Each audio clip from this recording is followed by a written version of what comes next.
พระมหาเถระพระเถรานุเถระเพื่อนสหธรรมิกสหพรหมจารีทุกรูปทุกองค์โปกห่มหักษาศรัทธาสาธุชนคนดีเท่าแก่อีป่ออีแม่ทั้งหลายทุกท่านทุกคนที่ติดตามรับฟังรายการสารธรรมยามค่ำตั้งสถานีวิทยาศึกษาวิทยาลัยสงฆ์นครลำปางและสถานีวิทยุ 104.50 เมกะเฮิรตซ์วิทยุเพื่อการศึกษาศาสนาและวัฒนธรรมของวัดฝ่ายหินซึ่งออกอากาศพร้อมกันอยู่ในขณะนี้ครูบาอาจารย์ท่านพระครูสมุวิศวัตรวรกิจโจครูบาอาจารย์ที่เมตตาสัญญาณการออกอากาศของสถานีวิทยุ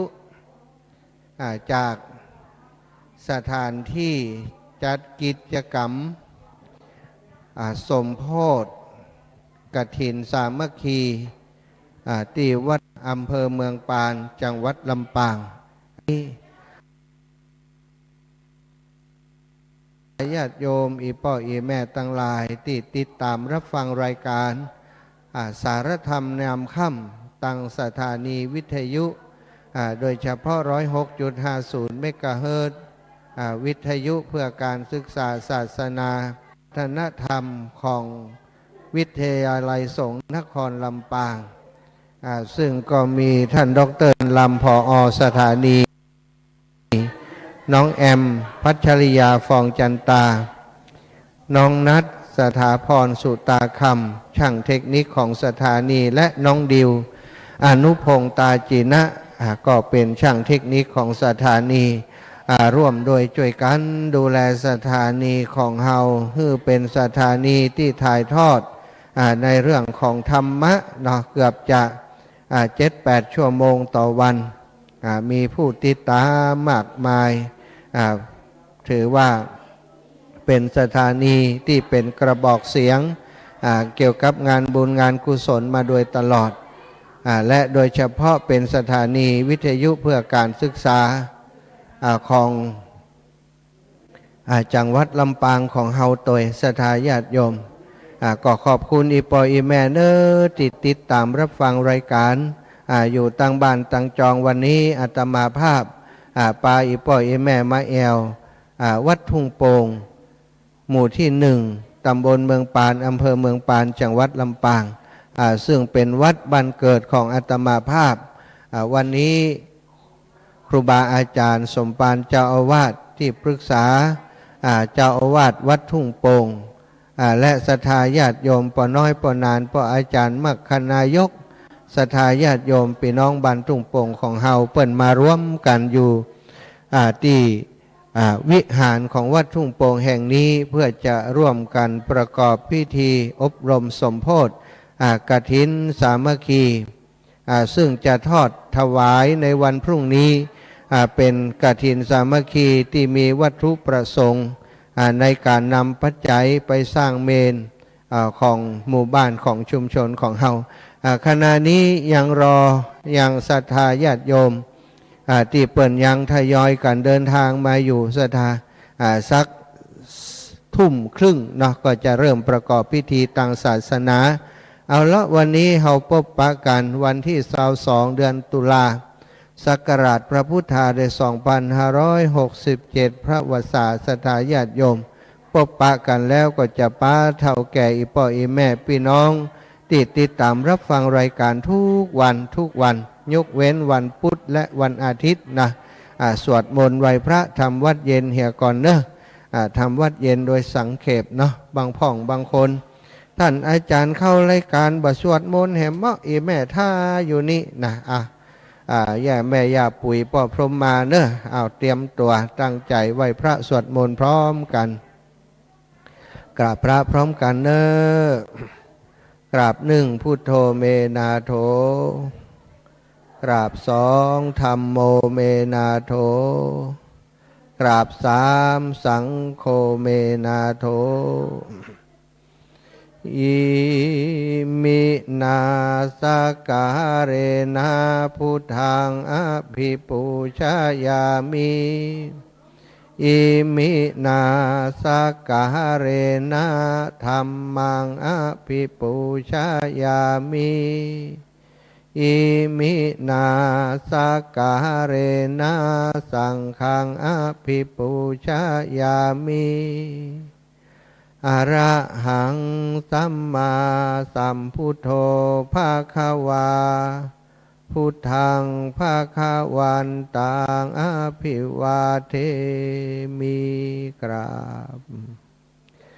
สวากขาโตภะคะวะตาธัมโมธัมมังนะมัสสามิกราบสุปฏิปันโนภะคะวะโตสาวกสังโฆสังฆังนะมามิกราบนะโมตัสสะภะคะวะโตอะระหะโตสัมมาสัมพุทธัสสะนะโมตัสสะภะคะวะโตอะระหะโตสัมมาสัมพุทธัสสะนะโมตัสสะภะคะวะโตอะระหะโตสัมมาสัมพุทธัสสะพุทธังสารนังกัจฉามิธัมมังสารนังกัจฉามิสังฆังสารนังกัจฉามิตุติยัมปิพุทธังสารนังกัจฉามิตุติยัมปิธัมมังสารนังกัจฉามิตุติยัมปิสังฆังสารนังกัจฉามิตาติยัมปิพุทธังสารนังกัจฉามิตาติยัมปิธัมมังสารนังกัจฉามิตาติยัมปิสังฆังสารนังกัจฉามิอิติปิโสภะคะวะอะระหังสัมมาสัมพุทโธวิชชาจารณะสัมปันโนสุขาโตโลกวิทูอนุตตโรปุริสธรรมะสารทิสัทธาเทวมนุษสานังพุทโธภาคาวาติสวาคาโตภาคาวาตาธัมโมสันทิฏฐิโกอากาลิโกเอหิปัสสิโกโอปนายิโกปัจจัตตังเวทิตาโพวินยูหิติสุปฏิปันโนภะคะวะโตสาวกสังโฆอุชุปฏิปันโนภะคะวะโตสาวกสังโฆยายาปฏิปันโนภะคะวะโตสาวกสังโฆสามิจิปฏิปันโนภะคะวะโตสาวกสังโฆยะทิทังจัตตาริปุริสายุคานิอัฏฐปุริสปุคลาเอสะภะคะวะโตสาวกสังโฆอะหุนายโยปะหุนายโยทักขินายโยอัญชลิการะนิโยอนุตตรังปุญญเขตังโลกัสสาติศรัทธาญาติโยมตั้งหลายเนื้อกราบพระพร้อมกันกราบหนึ่งพุทธังวรันตังสิรสานะมามิกราบสองธัมมังวรันตังสิรสานะมามิกราบสามสังฆังวรันตังสิรสานะมามิศรัทธาญาติโยมไหว้พระสวดมนต์ทำวัดเย็นแล้วลำดับต่อไปก็จะได้สนทนาอุจาสารธรรมสิ่งอันเป็นกุลเป็นประโยชน์แก่หมู่เฮาเจ้าข้าทั้งหลายช่วงนี้ศรัทธาอิปออิแม่ทั้งหลายท่านที่ติดตามการทำงานของอาตมาภาพก็คงจะได้หันว่าแต่ละวันนั้นจัดรายการ บ่ได้อยู่ประจำที่เลยนะปกติก็จะจัดรายการอยู่ที่วัดบรรพตสถิตแต่ตั้งแต่ออกพรรษานี่เดี๋ยวก็พดไปเวียงป่าเป้าเดี๋ยวก็สดไปดอยหล่อเดี๋ยวก็สดไปเมืองฝางวันนี้ปิกมาลำปางมาที่บ้านเกิดของอาตมาภาพวัดทุ่งโป่งหมู่ที่1ตำบลเมืองปานอำเภอเมืองปานจังหวัดลำปางหลายคนก็คงจะทราบเหตุผลแล้วว่ามาเนี่ยยังมาทำไมมาทำอะไรเนาะมาเพื่อจะร่วมพิธีฉลองสมโภชกฐินองค์กฐินที่จะมีการทอดถวายในวันพรุ่งนี้โดยปกติแล้วเนาะก็จะมีการอบรมสมโภชถ้าเป็นมังคละคือเป็นมงคลกับวัตถุไตรยทานทั้งหลายตลอดถึงเพื่อจะให้เป็นมังคละเป็นมงคลแก่ศรัทธาญาติโยมเจ้าภาพบรรดาเจ้าภาพทั้งหลายเป็นบุญเป็นกุศลที่จะได้ทำร่วมกันกุศโลบายในการที่จะสร้างบุญสร้างกุศลมีหลายอย่างหลายประการศรัทธาบางคนปีเป็นเจ้าภาพกฐินก็อาจจะสนุกสนานลื่นเริงบันเทิงใจเอาดนตรีเอานักร้องเอาโคโยตี้มาเต้นงานไออย่างก็ตามประเดี๋ยวนี้กลายเป็นอย่างอันไปนักเนาะทำบุญแต่ว่าก่อนที่จะทำบุญมักก็จะสนุกสนานบางเตื้อบางครั้งบางคราวก็สนุกสนานเกินควรเกินประมาณก็ทำให้บุญที่ทำกฐินเป็นงานใหญ่ประจำปีจริงๆแล้วในอดีตการสมัยพุทธกาลนั้นก็บ่มีเรื่องราวของการเลี้ยงดูปูเสียแบบบันเทิงแบบบรรเทาปัจจุบันแต่โดยส่วนใหญ่ปัจจุบันนี้ถ้าเป็นเจ้าภาพกฐินก็จะต้องเลี้ยงดูแขกเรือที่เปิดมาร่วมงานกลายเป็นว่าจะต้องมีเหล้ามียามีการฆ่าสัตว์ตัดชีวิตเปิ่นเลยบอกว่ากฐินบาป เอาบุญเอาบาปไปแลกเอาบุญมันบ่คุ้มกันเนาะศรัทธากฐินที่บ้านเฮานี่นะก็เป็นกฐินสามัคคีเป็นกฐินที่ทำให้มันเกิดบุญเกิดกุศลฉะนั้นครูบาอาจารย์สมปานเจ้าอาวาสวัดทุ่งโป่งที่ปรึกษาเจ้าอาวาสวัดทุ่งโป่งท่านอาจารย์พระอาจารย์สงวนสุปภาโสพระสงฆ์นักจัดรายการคลื่นสีขาวของเฮาอีกรูปหนึ่งก็ได้มีคำปรารภมีความแนะนำทุกครั้งที่จะทำกฐินจะทอดกฐินในวันรุ่งขึ้นอย่างน้อยคืนนี้เนาะคืนก่อนจะมีการทอดกฐินจะต้องมีการสมโภชอบรมสมโภชให้เกิดประโยชน์เพราะการอบรมสมโภชก็จะมีการเจริญพระพุทธมนต์เหมือนกับที่เปิ่นสวดสืบจตากาไอยังกานั้นเหมือนกันเนื้อศรัทธาญาติโยมวันนี้ก็เช่นเดียวกันวันนี้ท่านพระอาจารย์สงวนสุปภาโสท่านอาจารย์ก็จะได้นำพระสงฆ์องค์สังฆเจ้าติมาร่วมพิธีในค่ำคืนนี้นะจะได้เจริญพระพุทธมนต์และค่ำคืนนี้ก็เป็นเวลาและเป็นโอกาสดีวันอังคารศรัทธาญาติโยมวันนี้อาตมาภาพต้องจัดรายการ3 ชั่วโมงโดยการสาธุครับหลวงพ่อจัดรายการ3 ชั่วโมงด้วยกันก็คือชั่วโมงนี้19 นาฬิกาถึง20 นาฬิกาและอีก2 ชั่วโมงที่จะต้องจัดรายการไปที่คลื่นสีขาวก็คือเวลา20 นาฬิกาถึง22 นาฬิกาเขาก็คงจะอยู่ในช่วงของการสวดเจริญพระพุทธมนต์ก็จะเอาเสียงที่เจริญพระพุทธมนต์ไปออกอากาศให้ศรัทธาพี่น้องทั้งบ้านได้รับฟังโดยจากนั้นนะก็หลังจากนั้นถ้ามีเวลาก็จะกราบนิมนต์ครูบาอาจารย์ท่านอาจารย์พระอาจารย์สงวนสุปภาโสได้เมตตาเข้ารายการโดยในค่ำคืนนี้จะได้อุจาถึงวัตถุประสงค์อย่างต่างๆในการที่หมู่บ้านและชุมชนบ้านทุ่งโป่งของเฮาจะได้สร้างเมนคนเฮาก็โทรมาอันนี้ออกรายการอยู่นะอีแม่ว่ายังไงออกอากาศอยู่เนอะเดี๋ยวฝั่งโทรจ้ะเจ้าออกอากาศอยู่ไปฝั่งโทรจ้ะกะอยู่นี่ ศรัทธาญาติโยมที่ตั้งบ้านเดียวถ้าเปิดโอกาสวันนี้ผมเปิดเตือนเนอะโอกาสเพราะวันนี้เดียวจบรายการ4 ทุ่มก็โทรเนาะช่วงที่ออกอากาศอยู่ตรงนี้อาตมาภาพได้ใจโทรศัพท์ที่แม่โทรเข้าตะกี้นั่นนะถ่ายทอดสดอยู่มีโทรศัพท์2 เครื่องเอาเปิดเน็ตเข้าโน้ตบุ๊กแห่เครื่องหนึ่งแล้วก็อีกเครื่องหนึ่งเอามาถ่ายทอดสดถ้าแม่โทรมาเขาก็บอกหู้จะฮับอย่างใดเนอะบ่ฮับเตะบ่โทรเตะคงจะโทรมาหอมนั่นแหละเนาะก็ขอบคุณ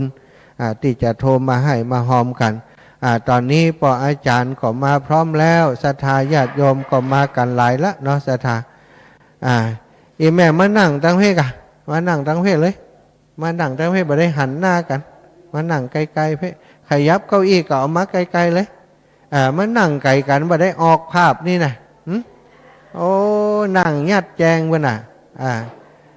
โยมแม่ขยับมาหน้าอันนี้เก้าอี้นี่นั่งได้เลยคนเฒ่านั่งเก้าอี้ไม่ย้ายค้ำมานั่งเพไม่ย้ายค้ำนั่งเก้าอี้บนไม่ย้ายค้ำไม่ย้ายลบนั่งเก้าอี้เลยน่ะวันนี้เป็นแขกผู้มีเกียรตินะไม่ยาลบนั่งนะเสียงดังไม่ยาลบนั่งหน้าเลยไม่ยาลบนั่งนะไม่ยาลบไม่ยาค้ำมานั่งนะปออาจารย์นั่งฮั่นคือปออาจารย์เหียตัวปออาจารย์เหียตัวมาแล้วน้องศรัทธาญาติโยมเนอะตอนนี้ครูบาอาจารย์ได้กี่รูปละ1 2 3 4 6ยังแหมตนเหรอเอาลงมาหมดนะเดี๋ยวจะไหว้พระหับศีลก่อนเดี๋ยวก็จะได้เจริญพระพุทธมนต์ต่อไปทยอยกันมาเนอะปอาจารย์ไม่ร้อยไม่แหมตัวก็ไม่ร้อยไม่แหมตัวก็ทุกพี่นี่ไม่ร้อยนี่มีแหมตัว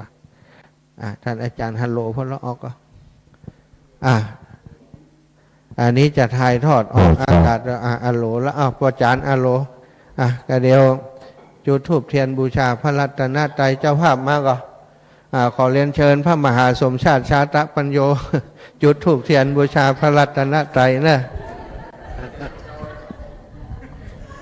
ครับก็ขอพอนี่ไปจุดธูปครับจุดเทียนจำนวนครับก็ขอน้อมแด่องค์พระรัตนตรัยเจ้าพระพุทธพระธรรมพระสงฆ์นะครับยกมือไหว้สากับคณะสถากุภูคนนะครับตอนนี้ก็พนมมือขึ้นเนอะพระอาจารย์มาชุมชาติกำลังจุดธูปเทียนบูชาพระรัตนตรัย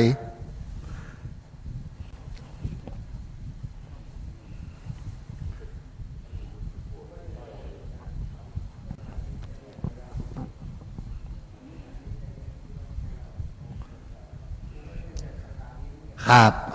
ตอนนี้เนาะก็ฮือปอน่าช่วยไปเกณฑ์ขันขอศีลเนี่ยครับครับตามลำดับไปเนาะอันนั้นน่าครับถูกต้องละมาไปกัน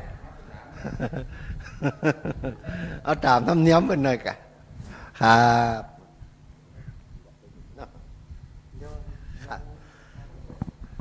ต่อไปเนาะเขาก็จะกล่าวคำบูชาพระรัตนตรัยไหว้พระแล้วก็สมาทานศีล 5ว่าพร้อมกันครับอิมินาสกาเลนะพุทธังอภิปูชยามิอิมินาสกาเลนะธัมมังอภิปูชยามิอิมินาสกาเลนะสังฆังอภิปูชยามิอะระหังสัมมาสัมพุทโธภควา พุทธังภควันตังอภิวาเทมิสวากขาโต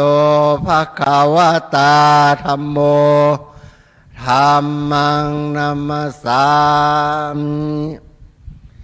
สุปฏิปันโนภควโตสาวกสังโฆสังฆังนะมามายังพันเต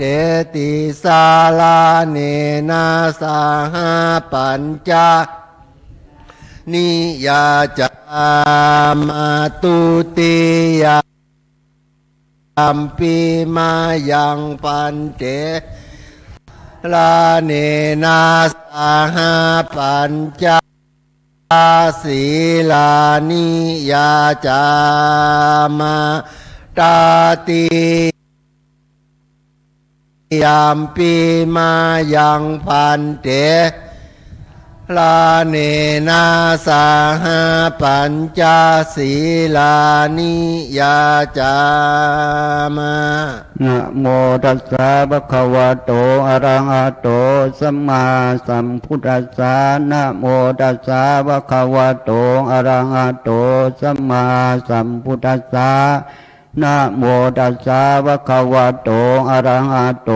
สัมมาสัมพุทธัสสะนะโมตัสสะภะคะวะโตอะระหะโตสัมพุทธัสสะนะโมตัสสะภะคะวะโตอะระหะโตสัมพุทธัสสะนะโมตัสสะอะระหะโตสัมมาสัมพุทธัสสะพุทธังสรณังคัจฉามิ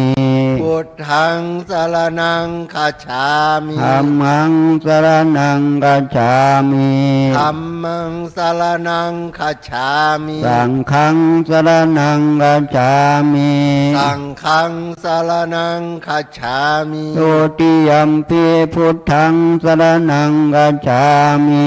ทุติยัมปิพุทธังสรณังคัจฉามิทุติยัมปิธัมมังสรณังคัจฉามิทุติยัมปิธัมมังสรณังคัจฉามิทุติยัมปิสังฆังสรณังคัจฉามิทุติยัมปิสังฆังสรณังคัจฉามิตาติยัมปิพุทธังสรณังคัจฉามิ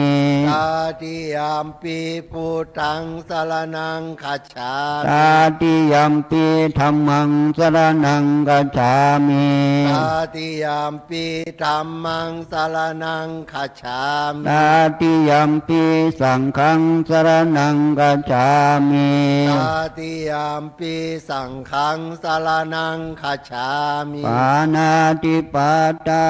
เวรมณีสิกขาปดังสมาธิยามิปานาติปาตาเวรมณีสิกขาปดังสมาธิยามิอาทินนาทานาเวรมณีสิกขาปดังสมาธิยามิอาทินนาทานาเวรมณีสิกขาปดังสมาธิยามิกาเมสุมิจฉาจาราเวรมณีสิกขาปดังสมาธิยามิกาเมสุมิจฉาจาราเวรมณีสิกขาปดังสมาธิยามิโมสาวาทาเวรมณีสิกขาปดังสมาธิยามิมุสาวาทาเวรมณีสิกขาปดังสมาธิยามิสุราเมรยามัชฌัปปมาทัฏฐานาเวรมณีสิกขาปดังสมาธิยามิสุราเมรยามัชฌัปปมาทัฏฐานาเวรมณีสิกขาปดังสมาธิยามิอิมานิปัญญสิก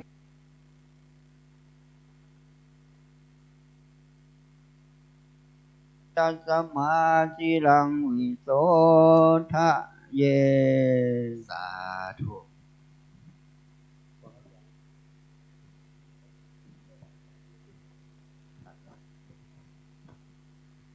ยาสัพพะทุกขาวินาศายาภลิตังภูรมังคลังวิปติปฏิปหายาสัพพสัมปติสิทธิยา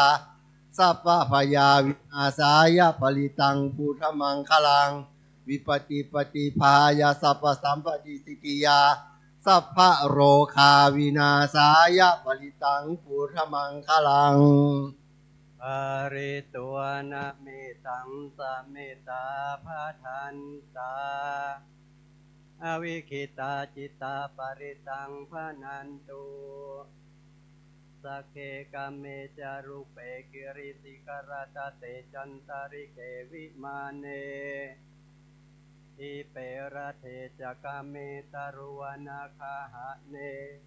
อาราเมวะทุมหิเกเตภูมิมาธาตโยจตุโรกะยมราชาอินโทเวสวรราชา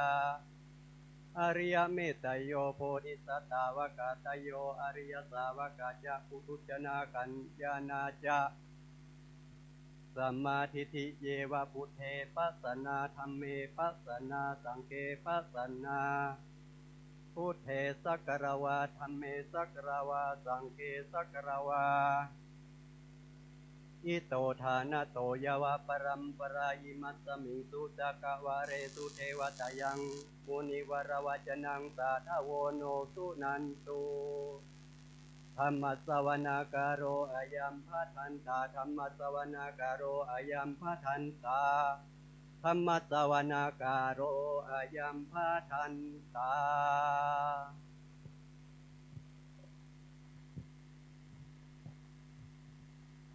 นะโมตัสสะภะคะวะโตอะระหะโตสัมมาสัมพุทธัสสะนะโมตัสสะภะคะวะโตอะระหะโตสัมพุทธัสสะนะโมตัสสะภะคะวะโตอะระหะโตสัมมาสัมทัสสะพุทธังสารนังกัจฉามิธัมมังสารนังกัจฉามิสังฆังสารนังกัจฉามิทุติยัมพุทธังสารนังกัจฉามิทุติยัมปิธัมมังสารนังกัจฉามิทุติยัมปิสังจามิตาติยัมปิพุทธังสารนังกัจฉามิตาติยัมปิธัมมังสารนังกัจฉามิตาติยัมปิสารนังกัจฉามิสัมพุทเตอัตถวิสัญจดาวาทสัญจสังอาสะเกปัญจสัดาสังอาสานินาสีราสังเดสังธรรมัญญาสังกัญจอาตาเลนะนามามิอังนามาการานุภาเวนะอันตัวสัพเพทาเวอเนกาอันตรายาปิวินาสันโตอาเสสะโตสัมพุทเตปัญญาสัญญาจตุวิสัตติสักเกทัสสะสัตตสังอัสสานินามามิสิราสังเตสังธัมมัญจสังกัญจอัตตาเรนะนามามิอังนามังนุภาเวนะอันตัวสัพเพอุปัฏฐาเวอเนกาอันตรายาปิวินาสันโตอาเสสะโตสัมพุทเตนะวุฒอาตาจัตตาริสัสสังอาสะเกวิสัตติสัตตสังอาสานินามามิสิราสังเตสังธัมมัญจสังจาตาเลนะนามามิอังนามาการานุภาเวนะอันตัวสัพเพอุปัฏฐาเวอเนกาอันตรายวินาสันโตอาเสสะโตนะโมอะระหะโตสัมมาสัมพุทธัสสะมะหิสิโนนะโมโอตมะธัมมัสสะสวะเส วะเตนิดานาโมมหาสังคัสสะปิวิสุทธาสีลาดิติโนนาโมมัตตยารัตสารัตนันสัสสะดุกังนาโมมะกะติดัสสะดัสสะวัตถุตยัสสะปิโนเวนะสุวะลานุภาเวนะสุวัติหุนตุสัพพะทานังโอกาสสะเตเชนะวิธิมิเตชะวาเสวนาจาภารานังปันติทานันจาเสวนาภูจาจาภูจานิยาธัมมังคารามุตตะมังปาติรูปะเตสวาโสจาภูเพจาคาตาปุญญาตาอัตตาสัมมาปานิติจาเหตัมนามุตตะมังปะโหสัจจัญจาสิปัญญาวินัยโยจัสสุสิกิโตสุภาสิจาจายาวาจาเอตัมมังกะมุตตะมังมาตาปิโตปาฐานังพุทธาราสาสังกังโออานาคุราจะกัมมันตาเอตัมมังคารามุตตะมังทานันจาธัมมาจาริยาจายาจะสังฆังโออานาวาจานิกัมมานิเอตัมมังคารามุตตะมังอาราติวีราติปะปะยะสัญญาโมอาปามาโดจะธรรมเมโสเอตัมมังคารามุตตะมังคาราโวจัน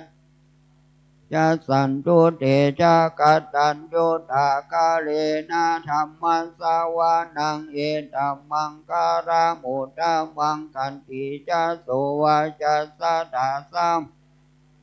ดาราสานังกาเรนะธรรมชากัจจาเอตัมมังคารามุตตะมังตาโพจาปัมมาจาริยัญจาอาริยสัจจานันกาเอตัมมังคารามุตตะมังโลกาธัมมิจิตตังยัสสนาสัมปติอาโสกังวีราชังเขมังเอตัมมังคารามุตตะตานิสานิกาตัวนาสัพพตามาปาราชิตาสัพพตาสุติงคัสสันติตันเตจังมังคาราตามันติมามังคาราสุตังยังกิจจิวิตังอิดาวาหุราวาสังเกสุวายังราตานังตังนาโนสมังอาทิดาดาคาเดนะอิตัมปิพุทเทระตานังปานิตังเยเตนะสัจจาทิโหนโตคายังวีรากังอามันตังปานิตังยาดัสสะกาสะกายามุนีสมาหิโตนาเตนะธัมเมนะสมาธิกินเจบิธรรมเมราตานังปานิตังเยเตนะสัจเจนะสุวัตเตหุนโตยัมพุทธาเสตโอปาริวันนายิสุติงสัมมานิกัญญามาอุสัมมาทิมาเตนะสมโมนาวิสันติธัมปิธัมเมราตานังปานิตังเยสัจเจนะสุวัตเตหุนโตเยปุคารังอัตตาสัตตังปัสสันตาจัตตานิเอตานิยุคานิหุนเตเตนะกินายาสุกาสาวกาเอเตสุตินานิมาภารานิอิตัมปิเกราตานังปานิตังเยเตนะสัจเจนะโดยเยสุปายุตตามานาสาราเนนานิกามิโนโคตัมมาสาสนามิเตปฏิวัตตามาตังวิกายาราตังผู้จิงผู้ชามานาหิตัมมิสังเกราตานังปานิตังเยเตนะสัจเจนะสุวัตติโหนโตกินังปุรานังนาวังนาทิสัมปะราดาจิต ภวะสมิเตกินาพิชาวิรุณนิสันนานิพันติยะถายัมปาติโปอิตัมปิสังเกราตานังปานิตังเอเตนะสัจสุวัติหุนโตเมตัญจะสัพพะโรกัสสมิงมานาสัมภาวะเยอะปาริมาณังอุตังอะโตจติริยัญจาสัมเวรังอาสาบตังดิทันจารังนิสินโนวาสยาโนวายาวาดัสสวิกาตามิโตเอตังสติงาเตธัมมาเมตังวิหารังอิตามะโอทิติจานุปกรรมสีลาวานัสเสเนนะสัมปันโนกามิสุวินัยะนาอิชาโดกาบาสยังปุนาริติติการณิยาเมตตาสุตังอัปปามาโนพุทโธอัปปามาโนธัมโมอัปปาปามานาวันตานิสิริสัพพานิยานิวิจิกาชาตาปฏิอุณนานาวิสาราภุโมสิกาเมลากากาตาเมปาลิตาปฏิกามันตุพุทธานิโสหังนะโมภะคะวะโตนะโมสัตตานังสัมมาทานังติขันธปาริตังอิติปิโสภะคะวะอะระหังสัมมาสัมพุทโธจารณะสัมปันโนสุขโตโรกาวิโตอนุตตโรปุริสธรรมสารติสัทธาเทวมนุสานังภะคะวะติสวากขาโตภะคะวะตาธัมโมสันนิธิโกอาการิโกเอหิปัสสิโกโอปานายิโกปัสเวทิตาโพวินโยอิติสุปาติปันโนภะคะวะโตสาวกสังโฆโจปาติปันโนภะคะวะโตสายายาปฏิปันโนภะคะวะโตสาวกสังโฆสามิจิปฏิปันโนภะคะวะโตสาวกสังโฆญาติตัญญาตาลิปุริ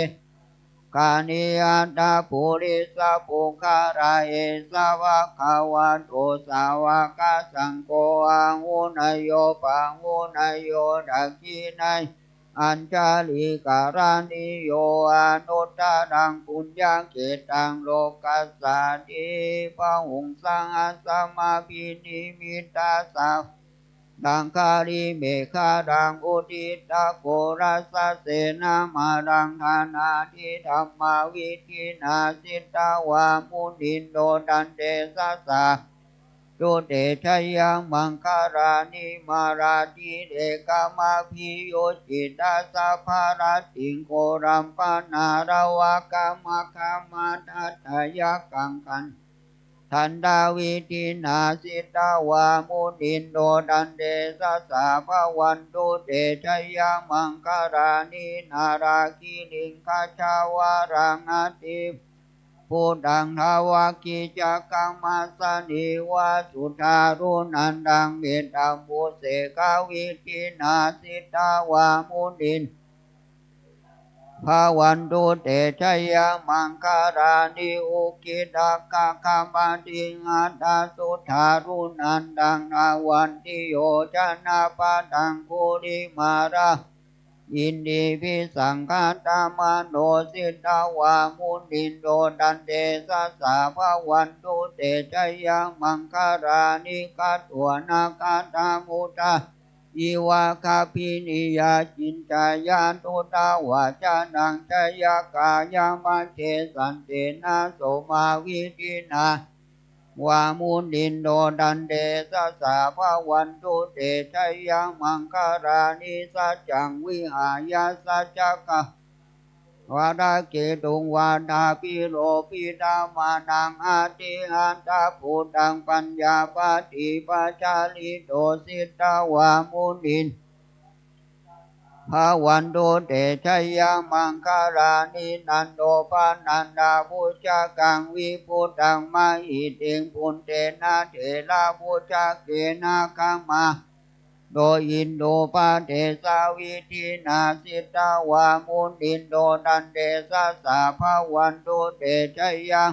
การานิลูขาหาดิติพุทธเกนะสุตตาตังอัตถังพัมมังวิสุทธิสุทธิมิตติภากายานาคาเทนาวิธินาสิตาวามุนินโดดันเดสะสาภาวันตุเตชัยยังมังคารานิเอตาภิพุทธชัยยังอัฏฐคาทายโยวาจันโนทินาทิเนสาราเตมาตันเดหิตวนาเดกาวิวิธานิจุปัตตวานิโมกังทิคามายานาโรสะปัญโยยันทุนิมิตังอาวามังคารัญจโยจามานาโพสะโคนาสัสสะโตปะปะกังโอดุโสปินกันดังพุทธานุภาเวนะวินาสัมเบนโตยันโตนิมิตังอาวามังคารัญจโยจามานาโพสะโคนากังโอตุสุปินากันดังธรรมานุภาเวนะวินาสัมเบนโตยันโตนิมิตังอาวามังคารังมานาโพสะโคนาสัสสะโตปะปะกังโอตุสุปินากันดังสังฆานุภาเวนะสัมเบนโตมหาคารุณิโกนาโถหิตายาสัพพะปานินางปุเรนตัวปารามิสัพพะปะโตสัมโพธิมุตตะนาสัจวัจเจนะหุนโตเตชัยยะมังคารังชยันโตโพธิยาโมเรสกายานันนันทิวัฏานโนเอวังกาวังวิจัยโยชัยยาสุชัยยามังคาเรอาปาลาจิตาปัลลังอิสิเสปดาวิโภคาเรอภิเสเกสวะพุทธานังอาคาปะโมดันติสุนังกันตังสุมังคารังสุปาปะตังสุโหติตังสุขันโนสุโมโหโตจะสุยิตังพัมมาจาริสุปันนังกายกรรมังวาจากรรมังปาดากินังปาดากินังมโนกรรมังปานิทิเตปาดากินาปาดากิกาตัวนาราปันดันเตปาดากิเนโสอัตตาระโตสุขิโตวิโรโนพุทธาสาสะเนอาโรโกสุหิโตหิสายาติปิสาตาราตาสุหิตาวิโรนาบุตาสาสะเนอโรกาสุหิตาหิสาสะเพยาติปิเตอัตานัตวิโรนาบุตาสาสะเนอโรกาสุหิตาโอดาสาสะเพติวิสกาโตพุทธาราตานังโอสัตตังอุตตังมังวารังอิตังเทวามนุสานังพุทธาเตเจนะสุตินานาสันตุปาทาสเปโรกาอุปัสสะเมนโตเดสกัตวธรรมาราตานังโอสัตตังอุตตังมังวารังปาริลาอุปัสสะมันมาเตเจนะสุตินานาสันตุปัตตวาสะเพพยาอุปัสสะเมนตุเตสะกัตวสังฆาราตานังโอสัตตามังวารังอาหุนายังปาหุนายังสังฆาเตเจนะสุตินานาสันพุทธาเปโรกาอุปัสสะเมนตุเตนะทิเมสารานังอัญญังพุทโธเมสารานังวารังเอเตนะสัจวันชัยยามังคารังนาทิเมสารานังอัญญังธัมโมเมสารานังวารังเอเตนะสัจวัจเจนะหุนโตเตชัยยารังนาทิเมสารานังอัญญังสังโฆเมสารานังวารังเอเตนะสัจวัจเจนะหุนโตเตมังคารังยังกินจิรัตานังโลเกวิชาดิวิวิธังพุตุรัตานังพุทธาสามังนาทิตัสสะมาสุติงภวันยังกินจิรัตานังโลเกวิชาดิวิวิธังพุตุรัตานังธัมมังสามังนาทิตัสสะมาสุติงภวันยังกินจิรัตานังโลเกวิชาดิวิวิธังพุตุรัตานังสังฆังสามังนาทิ มาสุติงภาวันโตเตทุกขาปัตตาจนิทุกขาพยาปัตตาจนิพยาโสขาปัตตาจนิโสกาหุนตุสัพเพนิโนเอตาวาตาจามิสัพพะตังปุญญาสัมปะตังสัพเพเทวานุโมทันโตสัพพะสัมปะทิสิทธิยาทานังทานันโตสัตตยาสีลังโตสัพพะตาภาวนาภิรัตตาอุนโตกัจจันโตเทวตาคัตตาสัพเพพุทธาภราปตาบาเจกานัญจาภรังอานัตติเกนารากังพันตามิสัพพะโสภวันตุสัพพะมังคารังรักขันตุสัพพะเทวตาสัพพะพุทธานุภาเวนะสดาสุติภวันสัพพะมังคารังรักขันตุสัพพะเทวตาสัพพะธัมมานุภาเวนะสดาสุติภวันตุเตภวันตุสัพพะมังคารังรักสัพพะเทวตาสัพพะสังฆานุภาเวนะสดาโสติภาวันตุเต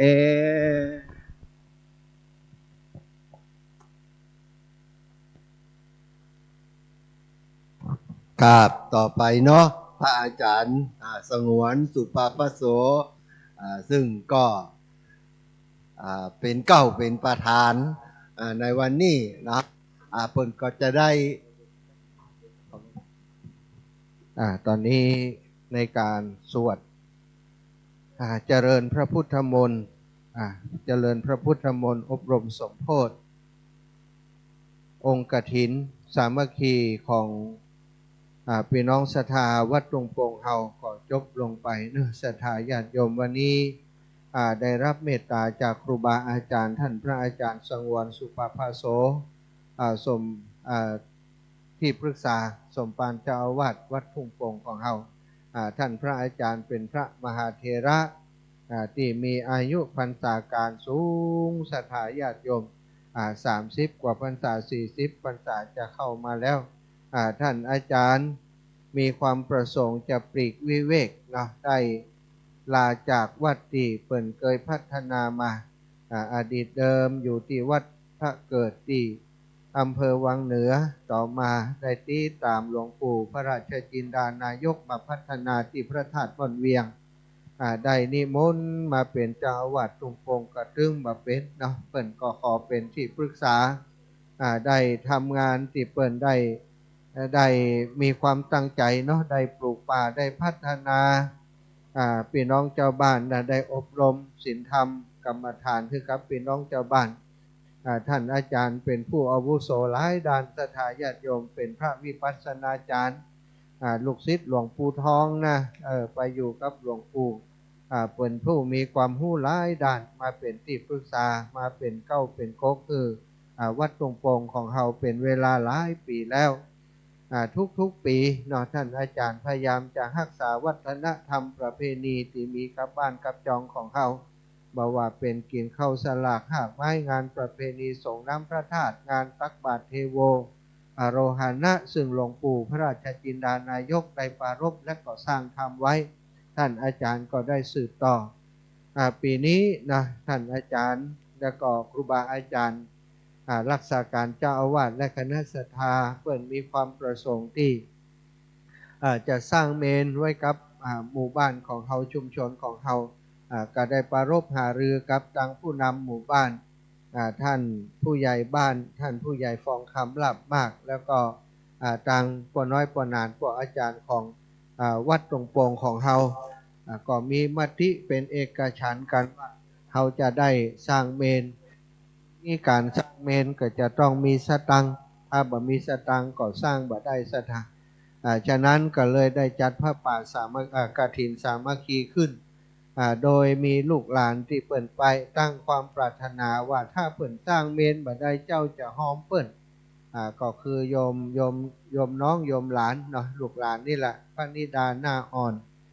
เป็นลูกหลานที่เกิดกับบ้านหมู่หนึ่งของเฮาเนาะลูกของลุงลาบ้านทุ่งโป่งท่านเปิ่นก็ปวารณาไว้เมินแล้วนะก็พอดีว่าตอนนี้เขาจะลงมือในการสร้างเมนแล้วก็ ก็ได้แจ้งบอกกับเปิ้นว่าปีนี้จะเริ่มต้นโดยการทอดกฐินจะเอาปัจจัยที่ได้นั้นเป็นบริวารกฐินนั้นไปสร้างเมรุเปิ้นก็ได้มาเป็นเจ้าภาพพร้อมกับศรัทธาพี่น้องหมู่เอาทุกหลังคาเฮือนทุกหลังจะเป็นเจ้าภาพด้วยกันศรัทธาปอน้อยเปิ้นห้องมาหาเปิ้นกันทุกหลังคาเฮือนจะเป็นเจ้าภาพด้วยกันก็จะทอดถวายในวันพรุ่งนี้การที่เขาจะตานกฐินจะทอดกฐินนั้นศรัทธาญาติโยมของสำรับต่างๆเนาะเครื่องครัวกฐินผ้ากฐินตลอดถึงบริวารกฐินต่างๆเป็นของที่หามาโดยชอบประกอบโดยธรรมแต่บางครั้งบางทีเปิ่นบอกว่าบางครั้งบางทีนั้นอาจ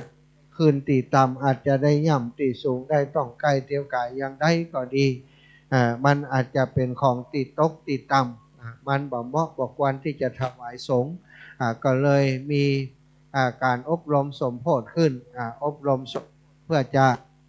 คือของเฮานั้นเป็นองค์กฐินนั้นเป็นของดีของงามวันนี้ก็ต้องขอบคุณครูบาอาจารย์ท่านพระอาจารย์สงวนสุปภาโสตุลุงวัดหลวงเมืองปานแล้วก็วันนี้มาจากวัดไฟหินแห่ม3 รูปอันนี้มาช่วยมาติดตั้งถ่ายทอดเสียงไปวัดไฟหินโดยพร้อมกับของอาตมาวันพรุ่งนี้ก็จะถ่ายทอดตั้งแต่ตี 5ไปเนอะตี 5ก็จะถ่ายทอดออกอากาศไปในคลื่นสีขาวโดย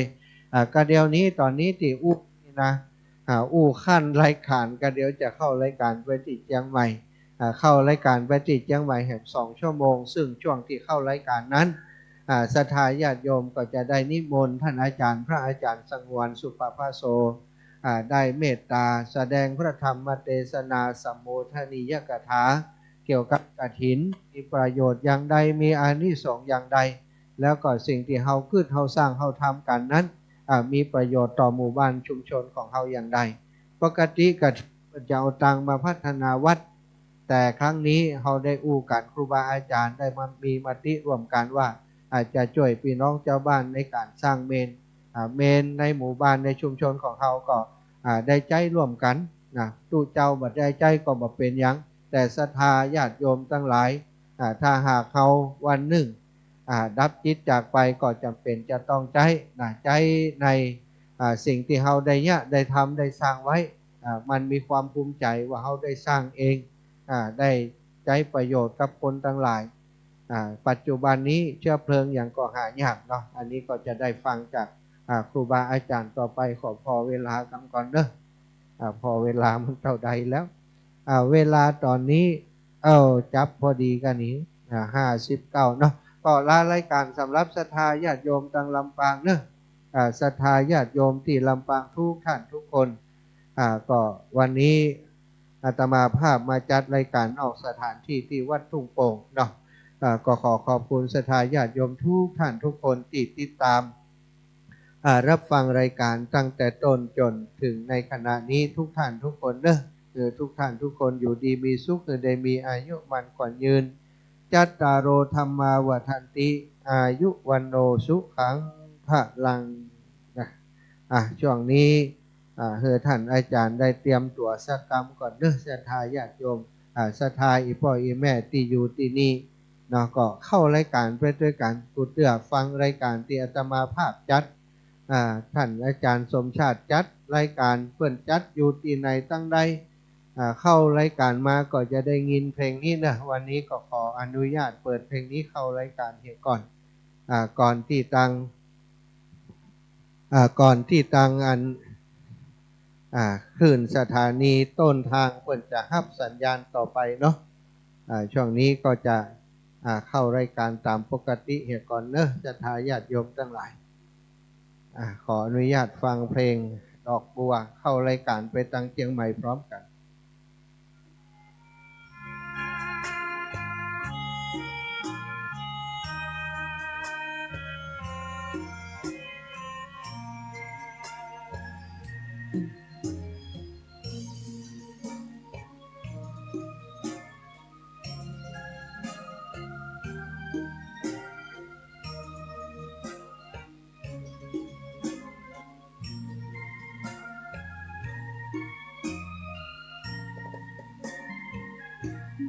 บัวดอกหนึ่ง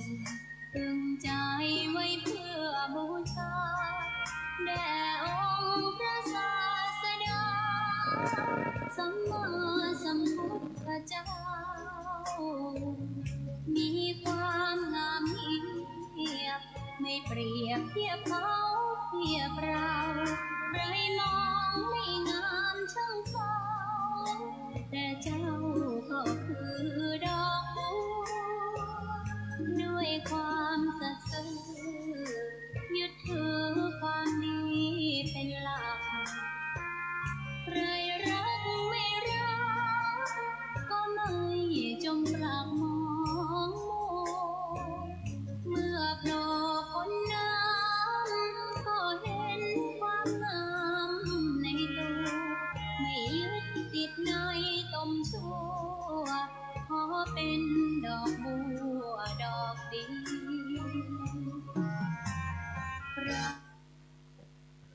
ขอนอบน้อมต่อพระรัตนตรัยแก้วเจ้าสามประการน้อมเอาคุณพระพุทธเจ้าคุณพระธรรมเจ้าคุณพระสังฆเจ้าคุณพระอรหันตเจ้าอริยสงฆ์เจ้าจุตนจุองค์ได้เมตตาแผ่ปารมีมาปกเก่าเกษาปกห่มรักษาครูบาอาจารย์พระมหาเถระพระเทรานุเถระเพื่อนสหธรรมิกสหพรหมจารีทุกรูปทุกองค์โปกห่มรักษาศรัทธาสาธุชนคนดีเท่าแก่อีพ่ออีแม่ตั้งหลายทุกท่านทุกคนที่ติดตามรับฟังรายการเสียงธรรมจากวัดบรรพตสถิตโดยอาตมาภาพพระมหาสมชาติชาตปัญโยวัดบรรพตสถิตอำเภอเมืองจังหวัดลำปางรับผิดชอบดำเนินรายการทุกวันอังคารแบบนี้มาพบมาปะกันเมื่อค่ำยามคืน2 ทุ่มถึง4 ทุ่มโดยประมาณศรัทธาญาติโยมทักทายไปยังพี่น้องเชียงใหม่ทุกสถานีเนอะต่างแม่แจ่มต่างเมืองฝางต่างแม่อายชัยปราการทุกพื้นที่พี่น้องลำพูนป่าซางบ้านห้องพี่น้องเชียงใหม่นี่หลายอำเภอฟังรายการทั่วถึงวันนี้จากวัดปลายหินก็ถ่ายทอดตั้งเมื่อหัวค่ำมาแล้วก็ตั้งสถานีวิทยุจากตั้งจังหวัดลำปางจังหวัดเชียงรายพะเยาแพร่น่านตอนนี้28 สถานีลิงก์สัญญาณไปขอบคุณผู้จัดการสถานีขอบคุณเจ้าหน้าที่สถานีขอบคุณผู้มีส่วนร่วมของสถานีทุกสถานีวันนี้อาตมาภาพพระมหาสมชาติชาตปัญโยได้มาพบปะกับศรัทธาญาติโยมก็ใกล้วันช่วงนี้เป็นฤดูกาลกฐินศรัทธาพี่น้องทั้งหลายซึ่งบันเปิดบันตัวนอกก่อนนัวกันกฐินตั้งแต่วันที่19เป็นต้นมาก่อตานกฐินทอดกฐินกันทุกวันปุ่นจนไปแล้ววันที่15 1 เดือนเป็นฤดูกาลกฐินวันนี้ศรัทธาอีพ่ออีแม่ทั้งหลายเป็นบุญถึงอาตมาภาพเป็นบุญถึงศรัทธาญาติโยมบุญของอาตมาภาพวันนี้จะไม่ได้จัดรายการคนเดียวคนเตือนนั่งคนเดียว2 ชั่วโมงนั่งรับไปพ่องหาวไปพ่องวันนี้จะมีครูบาอาจารย์ได้เมตตามาแสดงพระธรรมเทศนาประจวบเหมาะพอดีกับวันนี้ได้อบรมสมโภชองค์กฐินสามัคคีของวัดทุ่งโป่งหมู่ที่1ตำบลเมืองปานอำเภอเมืองปานจังหวัดลำปางอันเป็นวัดบ้านเกิดของอาตมาเป็นวัดที่ทางอาตมาได้บวชอยู่แล้วก็ได้ช่วยเหลือโรงเรียนบ้านทุ่งโป่งศรัทธาญาติโยมหลายท่านเคยมาแอวแล้วที่วัดทุ่งโป่งเคยมานั่งกลางดินกินกลางทรายด้วยกันแล้วเนาะมาแอวมาหันแล้ววันนี้ศรัทธาญาติโยมอาตมาภาพขอเมตตาจากท่านพระอาจารย์สงวนสุปภาโสได้เมตตาแสดงธรรมและก็กล่าวสัมโมทนียกถาให้ตังบรรดาเจ้าภาพกฐินสามัคคีซึ่งจะทอดถวายในวันพรุ่งนี้เมื่อสักครู่ที่ผ่านไปชั่วโมงแรกนั้นท่านอาจารย์ได้เมตตาเป็นประธานสงฆ์เจริญพระพุทธมนต์สมโภชองค์กฐินสามัคคีต่อจากนี้ไป จะได้กราบนิมนต์ท่านอาจารย์แสดงพระธรรมเทศนาเอาตามที่ท่านอาจารย์ปรารถนาจะแสดงเนาะคือท่านอาจารย์เปิ่นก็จะสนทนาธรรมเรื่องอะไรยังกับสถาญาติโยมก็สุดแท้แต่ท่านอาจารย์เปิ่นนะวันนี้ก็ต้องศรัทธาญาติโยมที่ฟังอยู่ทางบ้านก็ขอแนะนำว่าองค์แสดงพระธรรมเทศนากับอาตมาที่จะแสดงต่อไปนั้นมีนามมีชื่อเสียงเรียงนามว่าพระอาจารย์สงวนสุปภาโสวัดทุ่งโป่งวัดทุ่งโป่งอยู่ที่พระธาตุม่อนเวียงวัดทุ่งโป่งแล้วก็เปิ่นจัดรายการทุกวันที่2ของเดือนเวลา3 ทุ่มถึง4 ทุ่มศรัทธาญาติโยมติดตามรับฟังได้ขณะนี้ทุกอย่างพร้อมแล้วก็ขอเรียนเชิญมรรคนายกปนานวิชัยคุณครูวิชัยชื่อลายได้กล่าวอาราธนาธรรมต่อไปเจริญพร สาธุพระมาจาโลกาธิปติสามปฏิกัดอัญชลีอันทิวลังอาญาจทาสันติทาสัตตาปราชกาชาติกาเทเสตุธรรมังอนุกัมปิมังปะชังอาราธนังกาโลมานะโมตัสสะภะคะวะโตอะระหะโตสัมมาสัมพุทธัสสะนะโมตัสสะภะคะวะโตอะระหะโตสัมมาสัมพุทธัสสะนะโมตัสสะภะคะวะโตอะระหะโตสัมมาสัมพุทธัสสะสุโขปุญญัสสะอุจโยติติขอน้อมแด่คุณพระศรีรัตนตรัยคือคุณพระพุทธคุณพระธรรมและคุณพระสงฆ์ขอกราบคารวะท่านครูบาอาจารย์พระมหาเถระพระเถระพระมัชฌิมะพระนวกะพร้อมด้วยศรัทธาญาติโยมณที่สถานที่วัดตรงพงแห่งนี้แล้วก็ที่ได้ฟังรายการวิทยุที่ถ่ายทอดขึ้นมาในวันนี้ก็ถือว่าเป็นวันสำคัญอย่างยิ่งของวัดตรงพงแห่งนี้ได้มีการสมโภชองค์กฐินขึ้นมาการสมโภชองค์กฐินนั่นก็ถือว่า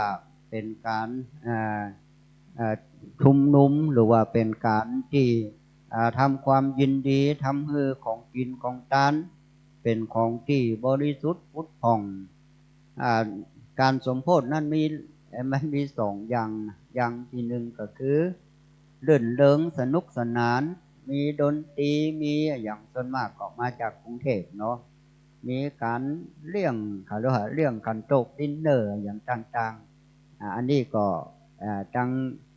ที่ว่ากรุงเทพฯมาก็มีการต้อนรับมีการป้อนเนาะจะป้อนล้านนาไทยเฮากะอย่างกะอาจจะมีการแสดงอย่างต่างๆนี่ก็เป็นสมโภชแบบรื่นเริงสนุกสนานเนาะแต่อันนี้เฮามาสมโภชเป็นทางธรรมหมายความมีการสวดมนต์มีการฟังพระธรรมเทศนาจากพระคุณเจ้าที่เป็นในที่นั่นๆฤดูนี้ก็เป็นฤดูกฐินเนาะวัดต่างๆก็บางวัดก็ได้รับกฐินไปแล้วบางวัดก็ยังกำลังจะรับอยู่นะการทอดกฐินนั่นน่ะถ้าแท้จริงเนี่ยภาคเหนือก็บ่ค่อยมีนะบ่ค่อยมีกันภาคเหนือเขาส่วนมากเขาจะถวายผ้าจำน้ำพรรษาการอย่างนี้นะแล้วก็กฐินนี่ก็เริ่มรับวัฒนธรรมจากภาคกลางบางครั้งบางเขาก็ถามว่าวัดเฮานี่มีตัวเจ้าบอกครบ5มันจะทอดกฐินได้ก่อนแต่จริงการทอดกฐินคือถวายผ้านั่นแหละการถวายผ้าคือพระสงฆ์เกิดว่าพระสงฆ์วัดนั่นน่ะมีลูกเดียวตลอดเนี่ยมันจะไปรับกฐินได้มันก็รับได้ในอำเภอเมืองปานนี่ที่มีพระสงฆ์ครบ5นี่ใครจะบ่มีผู้ซึ่งมีสักวัดนะถ้าเอาตามนั่นนะไม่ได้แต่ว่าแท้จริงๆนะตามของพระพุทธเจ้าเป็นว่าศรัทธาญาติโยมมีความเลื่อมใสในพระพุทธศาสนาได้หันพระคุณเจ้าเปิ่นใจผ้ามาเมินมานานผ้านั่นก็ปุ๊บขาด ว่าสามารถจะนุ่งต่อไปได้ศรัทธาญาติโยมก็ได้มาอันนี้เขาเรียกว่าจุลกฐินหมายว่าจุลกฐินการทำคือมันเสร็จในวันเดียวเนาะตั้งแต่หาไฟหาอย่างมากมีการตัดผ้าย้อมผ้าอย่าง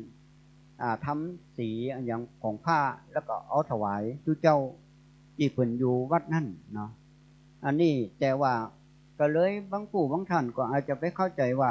ต้องมีพระคุณเจ้าครบทั้ง5 รูปในภาคเหนือเขาได้อู้ตรงๆเนาะเขาก็เอาทุเจ้าที่เคยเข้าโบสถ์ด้วยกันนั่นแหละเอามาสวดด้วยกันก็เป็นพระสงฆ์เข้าโบสถ์ตีเดียวกันก็สามารถที่จะอนุโลมฮับได้นะเพราะว่าภาคเหนือของเขากับภาคกลางมันผิดกันภาคเหนือเขาแต่นะเปิ่นนิยมบทตั้งแต่น้อยตั้งแต่เป็นขยมมะครูบาเนาะครูบาอาจารย์สงวนสุปปาโสเนี่ยพระฐานมนเวียงเนาะบ้านตรงพงตำบลเมืองปานอำเภอเมืองปานจังหวัดลำปางเนี่ยจะถือว่าบวชตั้งแต่น้อยก็ถูกเหมือนกันนะ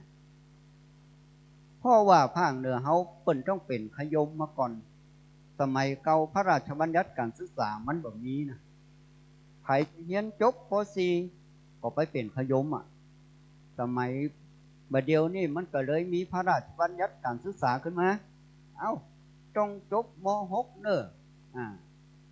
มันจบม .6 เราอ่อนนี่สุมาเถอะมันไปหันเปิ่นแห่ลูกแก้วมันม่วนนะ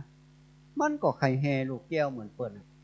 มันคนเฮาจะบวชนี่ก็เพราะเปื่อนจะซึกก็เพราะเปื่อนเหมือนกันเพราะเปื่อนเป็นคนแนะนำผู้เปิ่นแห่ลูกแก้วม่วนเปิ่นมีจังซ้อเปิ่นมีอย่างสวยมันเป็นบรรยากาศที่ดีมากแต่ยังพ่อแม่พี่น้องตั้งอันนี้เนาะเปิ่นยังมีเชียงใหม่ตั้งแม่ของสอนเนาะที่เชียงใหม่ก็มีวัดกูเจ้าเนาะของหลวงพ่อจันทรังสีครูบาจันทรังสีเปิ่นก็มีประเพณีในการบวชสั่งร้องหรือบวชบุกแก้วคือมาอันนี้กันก็ทำลื่นเริงมีพ่อแม่ก็เหมือนได้ขึ้นสวรรค์เนาะได้หันลูกได้แต่งลูกแก้วได้บวชเป็นเน้นหัวแทบจะจิฟ้าพุ่นนะหัวเพิ่นจิฟ้าเนี่ยเรื่องคือนี่เป็นวัฒนธรรมประเพณีนะ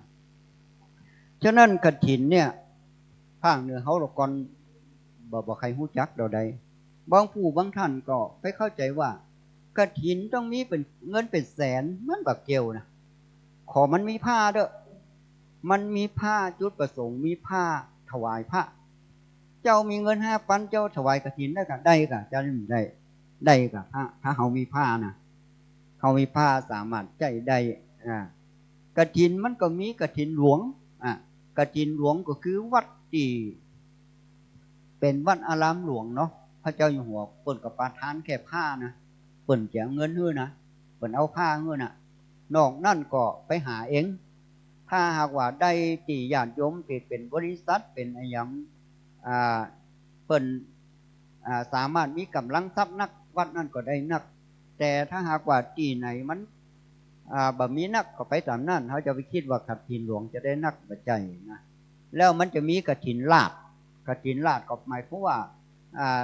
ญาติโยมที่มีความเลื่อมใสในพระพุทธศาสนาอยากจะทนุบำรุงช่วยวัดช่วยวาเพราะว่าวัดแต่ละวัดก็มีการก่อสร้างอย่างกันก็จะต้องการปัจจัยต่างๆมาทนุบำรุงวัดได้ถือโอกาสตอนทอดกฐินนี่แหละกฐินนี่มันมีแค่เดือนเดียวเนอะตั้งแต่วันแฮม1 ค่ำเดือน11ไทยเนาะเดือนเขาเรียกว่าเดือนเกียงนะเดือนเกียงเมืองนะไปถึงกลางเดือน12หรือว่าไปถึงเดือน20เดือน20เป้งปุ๊บเนี่ยแฮมวันก็ทอดกฐินได้นะทอดกฐินมาได้วัดหนึ่งก็ฮับข้างเดียวตรงนั้นน่ะวัดนั่นนะฮับข้างเดียวจะไปฮับหลายข้างได้นะหรือว่าเป็นกฐินเดาะ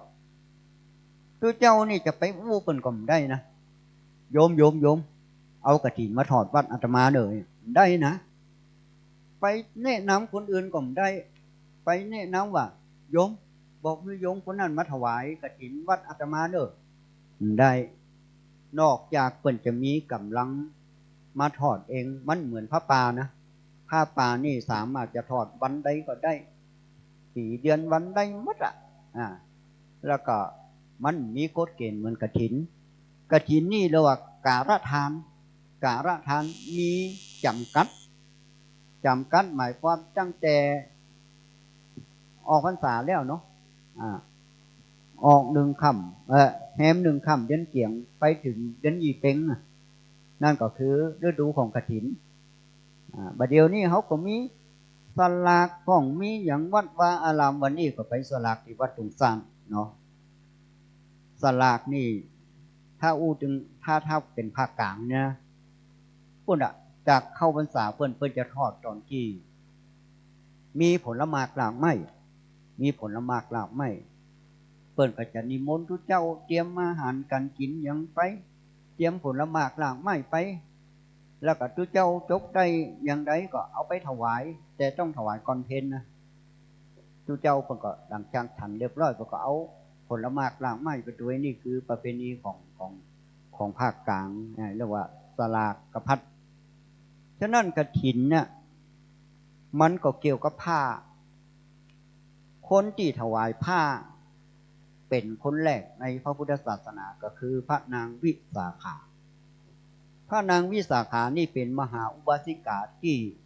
ใจบุญที่สุดในพระพุทธศาสนางามมามีไผ่งามเต่านางวิสาขานี่นะงามทั้ง5 อย่างผมก็งามเล็บก็งามฟันก็งามกิริยามารยาทก็ดีคนเฮาเนี่ยนางวิสาขานะเวลาเดินไปนะถ้าฝนตกฟ้าห้องนี่นะนางจะบ่ล่นนะจะบ่วิ่งเอาวิ่งก็เอาล่นก็ถ้าฟ้าผ่าห้องตกใจเปิ้นมาเอาอย่างคนที่ล่นบ่ได้วิ่งบ่ได้มันเปิงคือดึงทุกเจ้าวิ่งนี่จึงเปิงนะและนางที่เป็นกัลยาณีวิ่งบ่เปิงพระเจ้าอยู่หัวก็บ่เปิงจ้างของพระเจ้าอยู่หัวก็บ่เปิงเนี่ยเรียกเปิ้นว่าเบญจกัลยาณีคือนางวิสาขาเนี่ยโอ้พ่อแม่เพิ่นสอนดีมากจึงมีกฎเกณฑ์หลายอย่างพระนางวิสาขานี่นะพอดีมันก็เปิ้นก็เป็นคล้ายๆว่าเป็นคนใจบุญสุนทานเนาะบรรลุธรรมตั้งแต่7 ขวบลูกบ้านเฮานี่มีไผบางคนบรรลุธรรมพวกนี้ บรรลุธรรมเป็นพระโสดาบันตั้งแต่7 ขวบบางผู้บางท่านไปคิดในใจว่า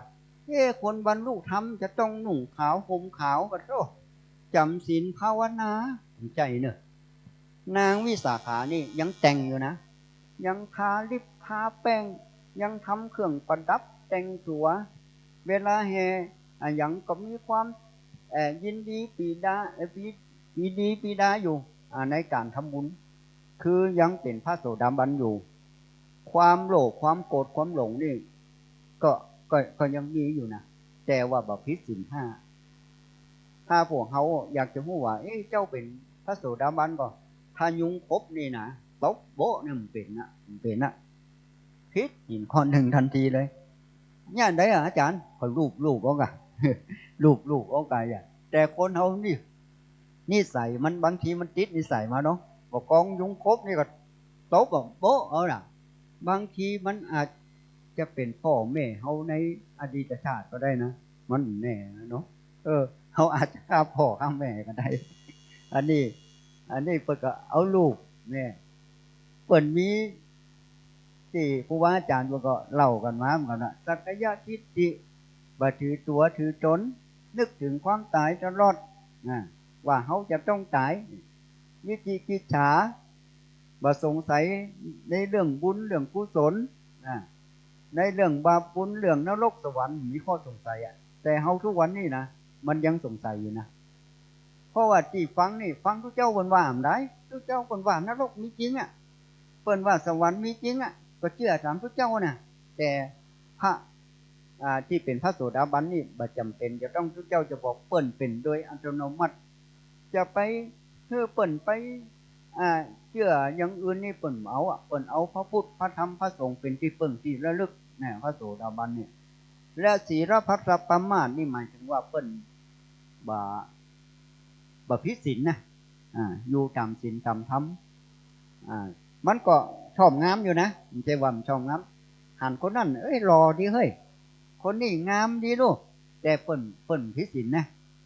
มันยังมีติดความงามอยู่นางวิสาขาก็เหมือนกันเปิ้นยังติดความงามอยู่เปิ้นเคยทำบุญนี่นะพอดีไปอยู่กับป่อผัวเนาะเปิ้นเคยใส่บาตรหรอก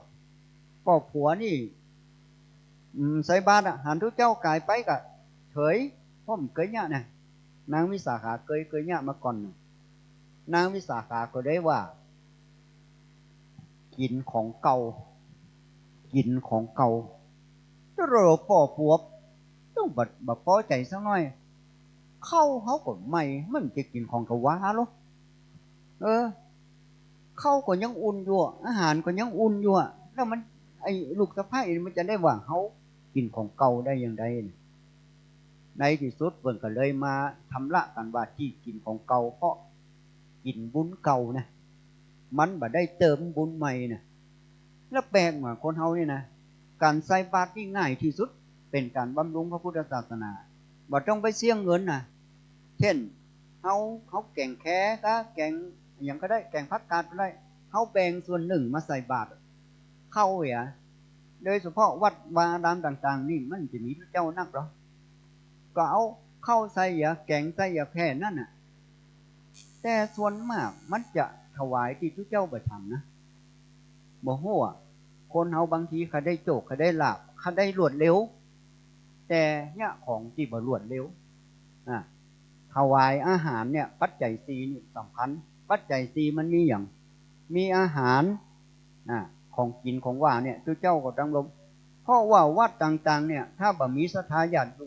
บำรุงเนี่ยแล้วเจ้าจะอยู่ได้ยังไงเจ้ายุ่มได้มันมีเจ้าตัวหนึ่งจะเล่าให้ฟังเจ้าตัวหนึ่งนี่แกบำเพ็ญจากนั่นนะแกบำเพ็ญแค่สมาธิภาวนาแกคิดในใจว่าจากนั่นน่ะจะต้องบรรลุธรรมเข้าสู่พระนิพพานบ่ฮื้อตานบ่ตานอย่างคิดว่าตัวเองจะเข้าบรรลุพระนิพพาน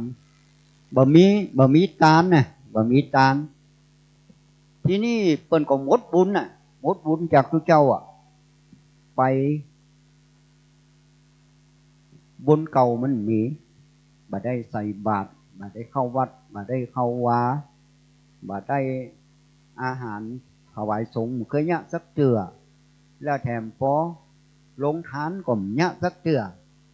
อยู่อย่างนั้นอยู่ไปเป็นวันๆก็หมดบุญบางคนเนี่ยทีนี้เจ้าตัวนี้ก็ไปเกิดที่ไหนหัวไปเกิดในท้องของหญิงโสเพณีบ้านเฮาก็เรียกว่ากะลีหญิงโสเพณีหรือว่าหญิงขายตัวนะเพราะว่าในสำนักหญิงโสเพณีเนี่ยเปิ้นบ่ฮื้อมีปอใจถ้าปอใจเกินมานี่เขาจะเอาไปฆ่าหมดเปิ้นเอากำยิงไว้อย่างเดียวทีนี้เจ้านี่ก็ไปเกิดในหญิงโสเภณีคนหนึ่งหญิงโสเภณีก็คิดว่าลูกของตัวเขานี่ต้องเป็นผู้ชายแน่นอนถ้าหากว่าเป็นผู้ชายปุ๊บลูกเขาจะต้องถูกฆ่าเขาจะต้องไปเกิดในที่เขาบหันในที่สุดก็ได้ไปเกิดที่ป่าจ้าเพราะไผ่เข้าป่าจ้าเนี่ยป่าจ้ามีไผ่เข้าไปนะ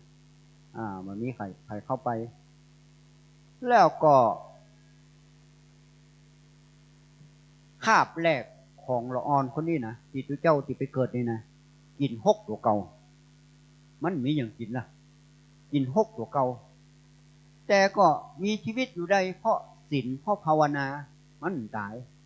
แต่มันก็อยู่ได้อยู่ได้แบบอดอยากนั่นน่ะอดอยากก็มีชีวิตอยู่ได้ในที่สุดก็อายุครบ20น่ะก็ไปเป๊กเป็นทุเจ้าไปเป๊กเป็นทุเจ้าทีนี้วัดนั่นมันมีทุเจ้า9 ตนโอ้วัดนั้นมันนักบัจจัยพังเหนือเขาแน่นอนเปิ้ วกทางภาคกลางนั่นน่ะมีทุเจ้าเก้าตนไปบิณฑบาตเป็นตนที่เก้าศรัทธาญาติโยมเตรียมมา8 ชุด8 ชุดใส่ตั้งแต่ตนที่1ถึงตนที่8ตัวเจ้าตัวนี้เป็นตนที่เก้าบุญเก่ามันแบบนี้น่ะก็เลยได้วันนั้นก็เลยเอาน้ำใส่บาตรกินน้ำมาได้กินข้าวไม่ได้กินอย่างนั้นเพราะบุญเก่ามันนี้นะวันที่สองเจ้าอาวาสเพิ่นก็มานึกในใจเนาะโอ้แต่ว่าท่านนั่นบ่ได้อาหารเลยศรัทธาญาติโยมเพิ่นบ่ได้ใส่บาตรเขาเอาอีกบ่เขาเฮ้อเปิ่นเป็นตนที่1ไปเลยเป็นตนแรกเลยนำหน้าเลยเพราะว่าไหนเปิ่นต้องใส่ตัวน้ำแน่นอนตนแรกแน่นอนที่นี่ศรัทธาก็มาปรึกษาหารือกันว่าแต่ว่านี่ทุเจ้าตนนั่นยินดูเปิ่นขนาดเปิ่นอยู่ท้ายเปิ่นบ่ได้เข้าบ่ได้อาหารอย่างแท้อย่างวันผูกเนาะเขาไปใส่บาตรเขาใส่ตนท้ายไปเลยตนท้ายตนเก้าใส่ใส่ตนท้ายไป8 ตนตนนั่นก็บ่ได้เห็นล่ะโอ้โหมาได้เห็นว่าอดวันที่2อดเห็นล่ะวันที่3โอ้โหท่านนี่ก็ได้เนาะท่านผมก็อินดูท่านไปอยู่เก้าท่านก็บ่ได้เข้าท่านไปอยู่ปลายตอนท่านอยู่ปลายท่านก็ไม่ได้เข้าเอาอย่างนี้ดีกว่ามันมี8 ตนเนาะคือท่านอยู่กลางไปไหนได้กลางนี่แน่นอนศรัทธาสมาปรึกษาด้วยกันโอ้วันนั้นทุกเจ้าท่ายก็ไม่ได้เก้าก็ไม่ได้หมู่เฮาแยกเป็น2 พวกเนาะว่าใส่ปลายมาใส่เก้ามาตนที่กลางบ่ได้มั้ยล่ะบุญเก่าหมีบุญเก่าหมี3 วันนะได้ฉันอย่างบุญเก่ามันมีไผ่ยังทุกเจ้านี่ใส่บ้านของเนอะว่าพันไหนนี่แต่นะนี่มีเรื่องจริงนะและแห่งวันเจ้าวาดเข้ามายินดูเนาะยินดูทุกเจ้าตัวนั้นได้กินอาหารเปิ้นก็เลยบอกว่าท่านอยู่ทัดผมเลยอยู่ทัดผมเนี่ยท่านเป็นตนที่2ผมเป็นตนที่1แปลกมากนะญาติโยมใส่ตนที่1บ่หันบาตรตนที่2นะบ่หันบาตรเจ้าอาวาสก็เลยมานึกในใจท่านนี่ใช่จะบ่มีบุญเก่าเคยสร้างส่งมาบ่เคยถวายอาหารบ่เคยหยังมาก่อนเปิ้นก็เลยเอาปานามีของเปิ้นแตะบาตรของตนที่2เปิ้นเลยหันบาตรก็เลยได้ทันเพราะบารมีของเจ้าอาวาสนี่แหละบุญกุศลที่คนเขาจะไปเลยจะไปละเขาเรียกว่าบางผู้บางคนนี่บุญบ่มีบาปมีสวรรค์นรกมีคุณมีเหตุผลใดว่ามันมีถ้าถามว่าที่มันมีผมหันครับก็คุณมีไส้ก็คุณมีตับก็คุณมีปอดก็คุณมีนี่มีครับก็คุณหันก็คุณบ่หันนะเขาจะไปคิดว่าเขาบ่หันมันมีใจสมัยเขาว่าโรคเอดส์เนาะโรคเอดส์ถ้ามันตัวเจ้าควายอย่างไรไปมีคนที่ว่าตัวเจ้าควายตายหมดเพราะมันมาหันตัวนั่นแหละของมาหันตัวนี่อย่างนี่เนาะเกิดน้ำท่วมเกินอย่างที่ตั้งเชียงรายก็ดีเชียงใหม่ลำพูนตั้งน่านก็ดีแปะก็ดีเนี่ยเขามันจะหันตัวมันเนาะอยู่มันก็มาเนี่ยมันอยู่เหมือนกับลมเขาหันตัวสามารถจะทำให้บ้านเรือนนี่ได้ของหันตัวนี่เป็นของสำคัญฉะนั้นพุทธศาสนาเกิดมานี่ก็เพื่ออยากจะให้คนเขาเนี่ยได้สร้างความดีถ้าดีเนี่ยนะดีพุทธศาสนาเทวดีธรรมดานะเหนือดีพระพุทธเจ้าเขาสังเกตว่า คนเฮานี่ส่วนมากมันจะบ่ร้องผิดร้องถูกอย่างเปิ่นสร้างเครื่องบินนี่เนาะส่วนมากบ้านเฮาปล่อยกลมล้มเนาะดินยี่เอากระดาษปล่อยไปของเบาแล้ววินเบอร์ไล่และเอาวินไล่เนี่ยเปิ่นเอาเครื่องขึ้นไปเขาว่ามันบ้าเอาของนักขึ้นบัดเดียวนี่เป็นหนี้คนบ้าน่ะที่ไปต่างประเทศได้ต่างประเทศมาบ้านเฮาก็เพราะคนบ้านนั่นแหละฉะนั้นการที่ว่าบุญน่ะเป็นสิ่งที่มีเฉพาะตัวของไผของมันถ้านางวิสาขานี่นะนางเป็นคนใจบุญถ้านางเข้าวัดเชตวันนี่นางจะมีมือเปล่าไว้นะมีมือเปล่าไว้ถ้าถึงเวลากินพระย่ำได้ฉันแกจะเตรียมอาหารไว้ถ้าถึงเวลาเพลเรียบร้อยเที่ยงแล้วไปเพิ่นจะมีน้ำปานะนะน้ำปานะอย่างนี้เนี่ยบางคนนี่ส่วนมากนี่บ่เข้าใจทุกเจ้าเช่นเวลาตัวเอาท้าของเนาะท้าที่เป็นของสดเนาะไปแจกเจ้าบ้านบนตูเจ้ากินน้ำขวดหรอมันจะล้ำน้ำขวดมันสู้ชาเย็นได้นะเอาไปแจกเจ้าบ้านวะตูเจ้าพอหมดได้หน้าตูเจ้าถึงเป็นโรคพอเอาของที่มันอยู่เมินลงไปนะมาถวายตูเจ้าต้องเอาของสดกันเนาะมันสำคัญถ้าได้น้ำส้มเขียวหวานน้ำมะนาวเอามาปั่นตูเจ้ายิ้มเลยนะ มันเป็นอันแต่ไหนนี่อู้ความจริงนะอู้ความจริงแต่บางผู้บางท่านนะมันคนมาถามใครตูเจ้าคนชอบได้แต่ซอยเป็นฉันนั่นน่ะอันนั้นก็เนี่ยแต่เนี่ยส้มกองใหญ่อย่างมันต้องรู้กินยุ่มเสียงสักเดียวมันก็มีอันจิ๊กนะท่านชอบได้แต่ซอยก็เนี่ยมันจึงถามสักเดียวท่านถ้าผมจะเอาไอ้โสมครับได้แต่ซอยท่านจะเอาอะไรมันจึงถามมันสักเดียวได้แต่ซอยบริษัทเราจะซอยดำชอบตัวเจ้าเป็นฉะนั้นอันนี้อู้ความจริงนะที่เจ้าใจว่าอันบัจใจว่าเคยประสบการณ์มานะแล้วหลังจากนั้นนะเปิ้นจะมีเอาอย่างปันก็ได้ผลน้ำมากน้ำไม้มาปันได้ถวายตัวเจ้าได้ความดีนี่มันจะสร้างอย่างนะที่ว่าไผ่ย่ำได้บางผู้บางคนถ้าเจ้าถูกหวยรางวัลที่หนึ่งเจ้าก็จะมาบริจาคอย่างนั้นอย่างนี้นะคุณมีมือก็เขาต้องอู้อย่างติดในมากวดวัดอีกข้างหนึ่งก็ต้องคนอื่นบังคับนะถ้าคนอื่นบังคับเขาได้บุญเกินเดียวนะติด1 เดือนได้4 ข้างหรอกปีเราได้12 4 48หรอก48ข้างนะปี10 ปีเนาะ480 ข้างถ้ายมพบาลเปิดมาถามเมื่อเจ้ามีชีวิตอยู่เจ้าได้ทำความดีอย่างพองเจ้ากวดวัดโอ้นี่ไปขึ้นสวรรค์ไปเลยเพราะกวดวัดแต่มันมีวัดไหนเนี่ยสักเตือบ่ใครมีไผ่เนี่ยนะเนี่ยส่วนมากมันง่ายที่ทำกันพระนางวิสาขาเนี่ยเป็นผู้ถวายผ้าอาบน้ำฝนก็หมายถึงว่าตอนนางไปจะไปเฝ้าพระพุทธเจ้าที่วัดเชตวันเนี่ย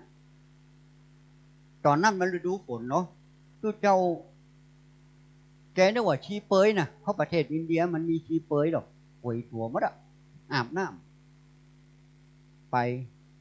ผ่านชีเปยไปเพิ่งก็แล้ผ่องนะแจ่มพอชัดๆแล้ผ่องนิดๆหน่อยๆกางไป แล้วไปถามพระพุทธเจ้าว่าพระสงฆ์ไม่ไหนมดพระสงฆ์ไม่ไหนมดพระพุทธเจ้าบอกว่าเธอกายมาเธอมาหันกะที่อาบน้ำนั่นแหละค่ะบัจใจชี้เป้ยเลยค่ะพระสงฆ์เป็นพระอรหันต์ทั้งหมดนั่นน่ะโอ้แล้วพระสงฆ์เพิ่นจะได้ป่วยตัวก็เพิ่นผ้าเพิ่นบ่มีผ้าเพิ่นมีชุดเดียวถ้าเพิ่นไปเอาผ้าบ่ผ้าเพิ่นก็เปียกเพิ่นก็นุ่งได้เพิ่นก็ต้องป่วยตัวค่ะโอ้นางก็เลยมานึกในใจถ้าอันเจ้าจะถวายพระอาบน้ำฝนได้ก็พระพุทธเจ้าเลยประทานอนุญาตท ถวายผ้าอาบน้ำฝนเพื่อแก่พระสงฆ์ตั้งแต่นั้นมานะคนถวายผ้าได้ดีอย่างไรหัวต่อไปเนี่ยเกิดมาจากนั้นก็จะมีเครื่องนุ่งห่มจะมีเครื่องประดับอย่างต่างๆเพราะอานิสงส์ของการได้ถวายผ้านี่ก็คือการถวายผ้าและอย่างกระจ่างเถอะถ้าเจตนาครั้งแรกที่เขาทำนี่นะมันจะเป็นบุญที่บริสุทธิ์แต่บางผู้บางคนเนี่ยล้อเปิ่นอย่างสมมุติว่าที่เปิ่นสร้างเมนนี่เนาะมีโยมนสวนิดานะหน้าอ่อนที่เปิ่นก็เปิดไปอยู่ต่างประเทศเนาะเป็นลูกปลานี่แหละเปิ่นก็มีความคิดเหมือนล่ะที่จะเนี่ยเมนนี่นะทีแรกก็จะเนี่ยวัดเนี่ยแต่พอดีมันเกี่ยวกับโรงเรียนอย่างมันหลายๆอย่างเนาะมันเป็นชุมชนอย่างต่างๆนานาก็เลยบ่ได้ทำกันบ่ได้ทำกันว่าเปิดกันยังบ่ละความพยายามเนาะบ่ละความพยายามที่จะสร้างเบนเพราะเจตนาตกนะคนเฮานี่ถ้าเวลาเจตนาตกนี่มันเป็นบุญข้างยิ่งใหญ่นะเปิ้นว่าหลวงพ่อพุทธราชท่านว่าเราต้องการเศรษฐีใจบุญเราไม่ต้องการนายทุนกระดับทรัพย์อานาถปิณฑิกะมหาเศรษฐีสร้างวัดเชตวัน54 โกฏพระนางวิสาขาสร้างปุพาราม29 โกฏโกฏคือ10 ล้านนะ10 ล้านสมัยเก่านะมันนักขนาดแต่บ้านเฮานี่บางทีเจ้ามาบิณฑบาตหอมไม่เช้าอธิษฐานแล้วนี่ล่ะขอหือลำเลยขอถูกหวยวันที่ 1หรือบอกว่าทุก20 บาทบ่ได้โอ้โหอันนั้นเป็นสร้างยิ่งใหญ่เลยมันยังมีตัวอย่างของวันนี้ฉะนั้นการที่นสวนิดาหน้าอ่อนเนี่ยได้มาปรารภตั้งแต่เจ้าเหมือนที่นานเนาะสมัยนั้นเดี๋ยวนี้เขาก็เปลี่ยนเจ้าอาวาสใหม่ก็คืออาจารย์บุญฤทธิ์บุญญาภโรเนาะบุญญาภโรเพิ่นก็มาเดี๋ยวนี้เป็นรักษาการเจ้าอาวาสของวัดตรงปงเขาก็พร้อมด้วยท่านบอยดีก็ช่วยเหลือวัดวาอารามต่างๆพัฒนาวัดเนาะถ้ามีที่เจ้าพัฒนามันก็คงจะวัดก็มนหมองวัดก็มนหมองก็ออกไปทางใดก็สะอาดสะอ้านดีเนาะพัฒนาวัดต่างๆเนี่ยที่เจ้าเขานี่มันก็มีหน้าที่นะมีหน้าที่4 อย่างก่อนนะบางทีบางคนยังไม่รู้ว่า6 อย่างเดียวเพิ่ม6 อย่างนะ1ศาสนาบุคคลก็หมายถึงเป็นเน้นก็เป็นเจ้าบ้านเฮาเนี่ยนำเปิ้น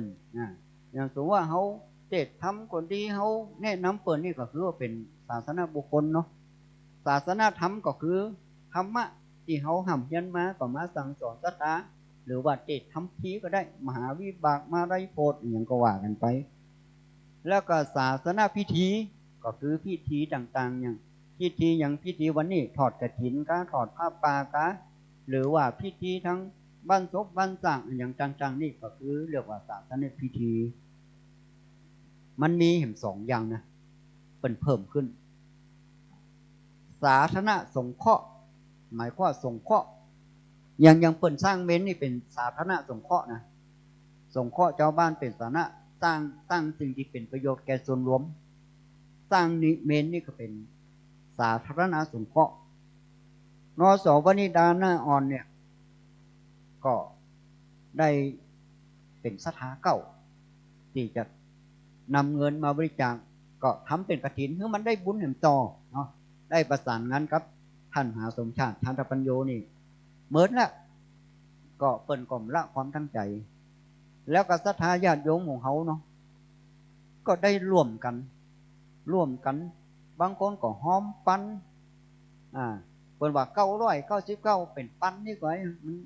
ง่ายดีบางผู้บางคนเปิ่นก็ตามกำลังศรัทธาอันนี้มันเกี่ยวกับนักกับน้อยแต่ก็จะได้เอามาถวายในวันพรุ่งนี้ถวายในวันพรุ่งนี้ก็จะเป็นทุนในการสร้างเมนต่อไปภายหน้า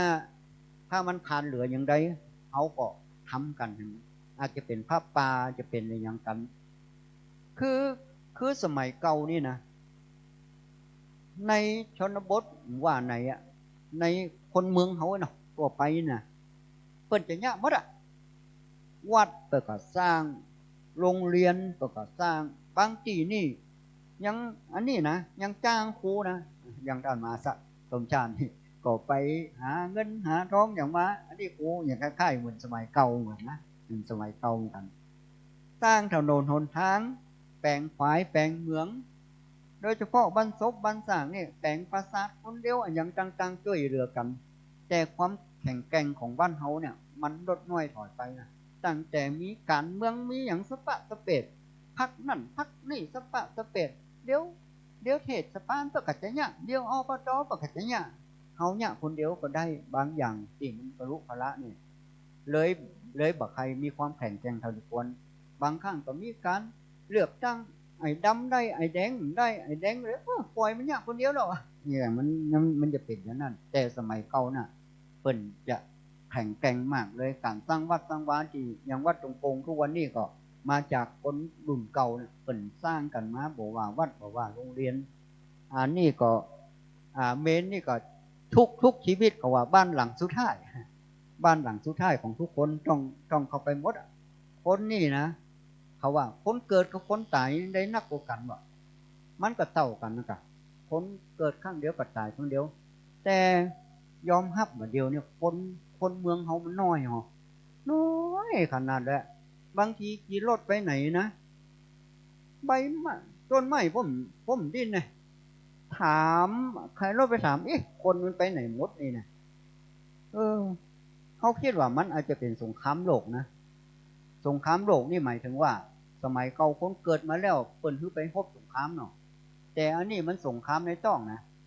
มันสงครามมันยังไม่ได้เกิดสมมติว่าหมอนี่จะมีลูก6 คนเนี่ยเหลือ2 คน4 คนตายไปละมันก็เลยเหลือน้อยสมัยเก่าเขาเคยคิดก็ว่าชาวมอญก็ดีชาวขอมก็ดีหรือลั่วอย่างเงี้ยที่เปิ้นเคยคลองมาก่อนเนี่ยเปิ้นไปอยู่ไหนหมดมันน่าแปลกอ่ะเนี่ยมันหายไปตามกาลเวลานะแต่ทำให้คนเพิ่มขึ้นนี่มันลำบากมากมันยากมากเลยเพราะว่ามันเดือดร้อนกันหมดทั่วโลกบอกว่าญี่ปุ่นบอกว่าจีนบอกว่าอย่างกระจ่างเด้อเนี่ยอย่างใดมันจึงยากนะมันจึงยากน้อยมันเหมือนปลูกพืชมันก็สามารถอยากเพิ่มได้ฉะนั้นทุกคนมี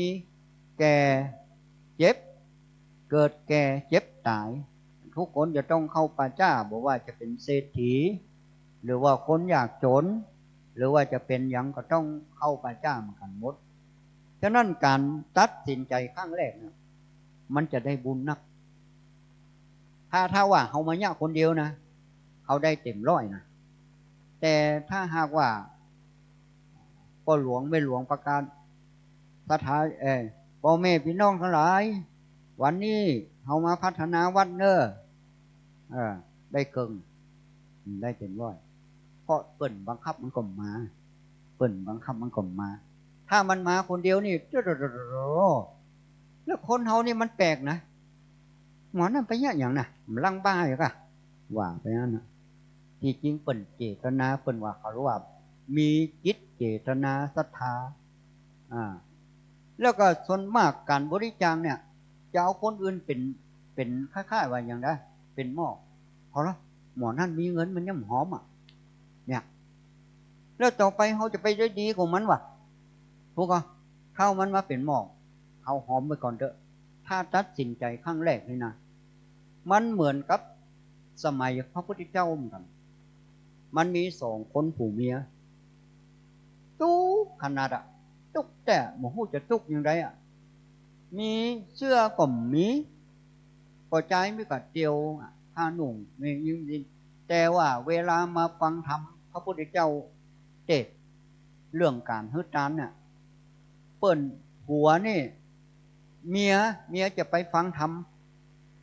ตอนเมื่อวันผัวจะไปฟังธรรมตอนเมื่อคืนเปลี่ยนกันแล้วก็ตอนนั้นผัวเนี่ยไปฟังธรรมพระพุทธเจ้า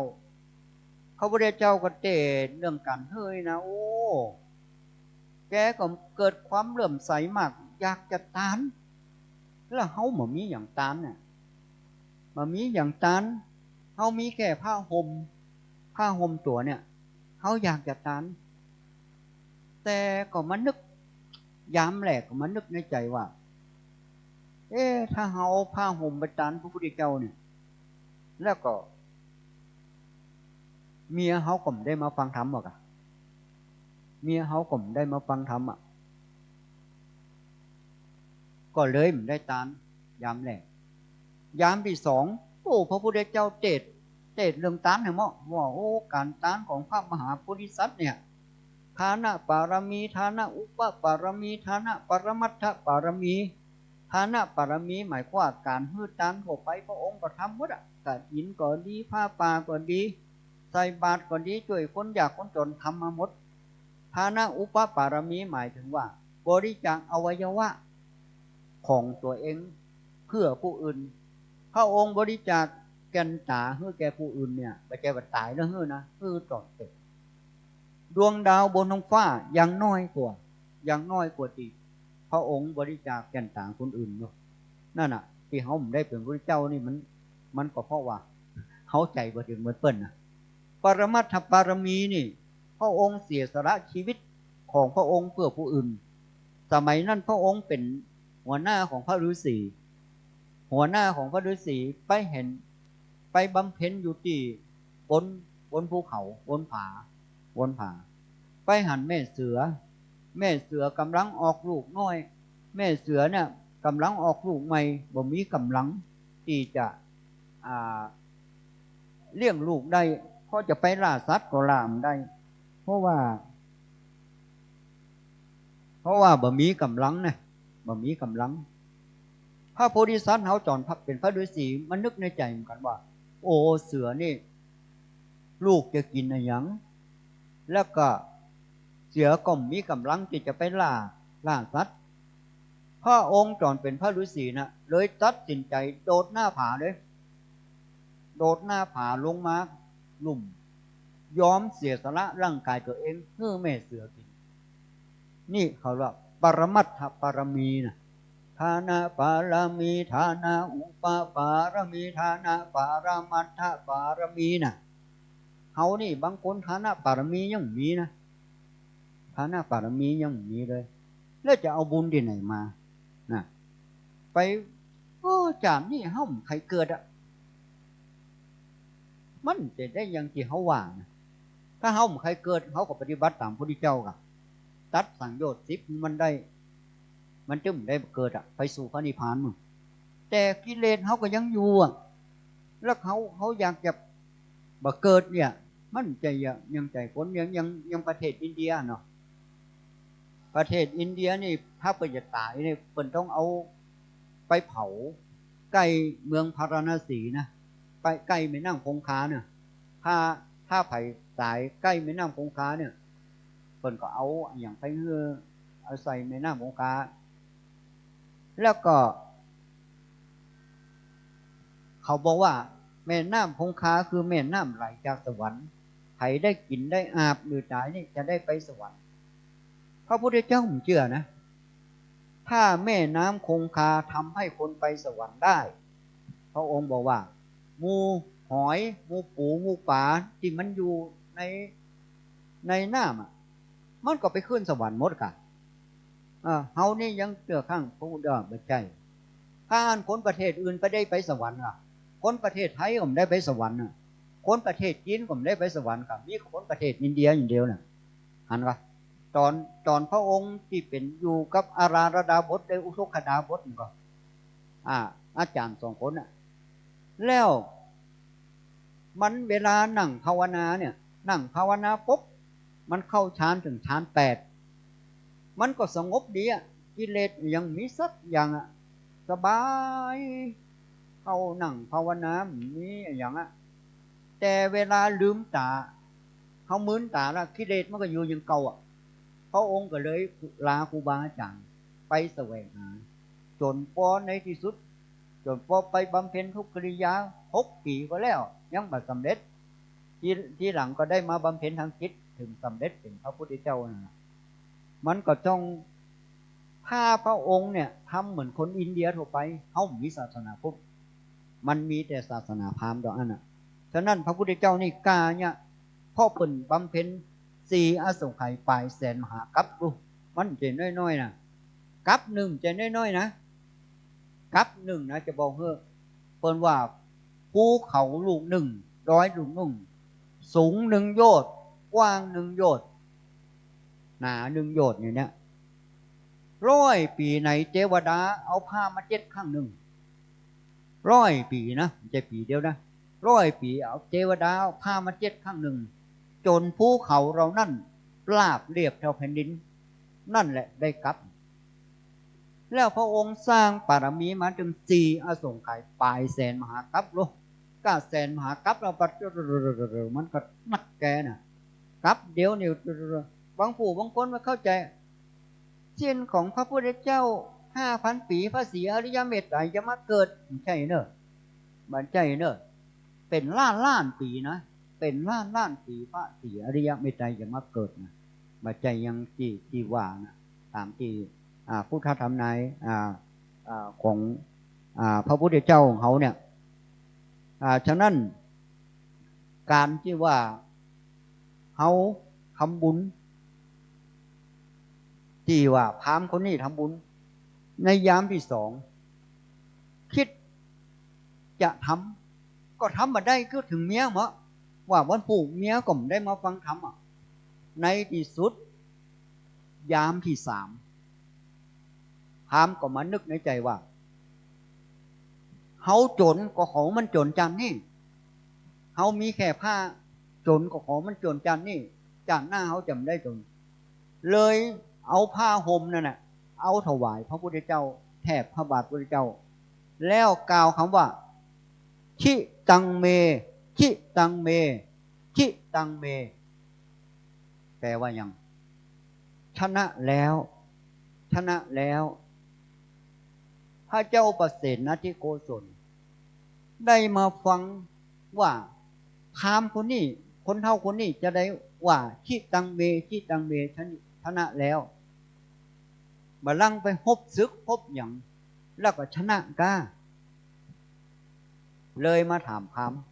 ว่าที่คุณบอกว่าชิตังเมชิตังเมชนะแล้วเนี่ยคุณชนะอย่าง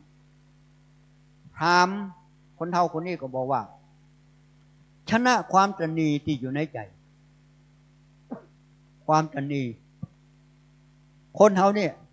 ก่อนที่จะหอมอย่างใจมันต้องสละก่อนนะถ้าใจสละนี่มันก็ย่ำได้นะสังเกตไว้เด้อที่ญาติโยมรวมกันบริจาคเป็นหอมกันมานี่ใจมันต้องมาก่อนนะถ้าใจมันมาแล้วมันประสบความสำเร็จไปเกินหนึ่งละตอนนั้นก็เป็นวัตถุคุณธรรมที่อยู่ในใจมันมีมาก่อน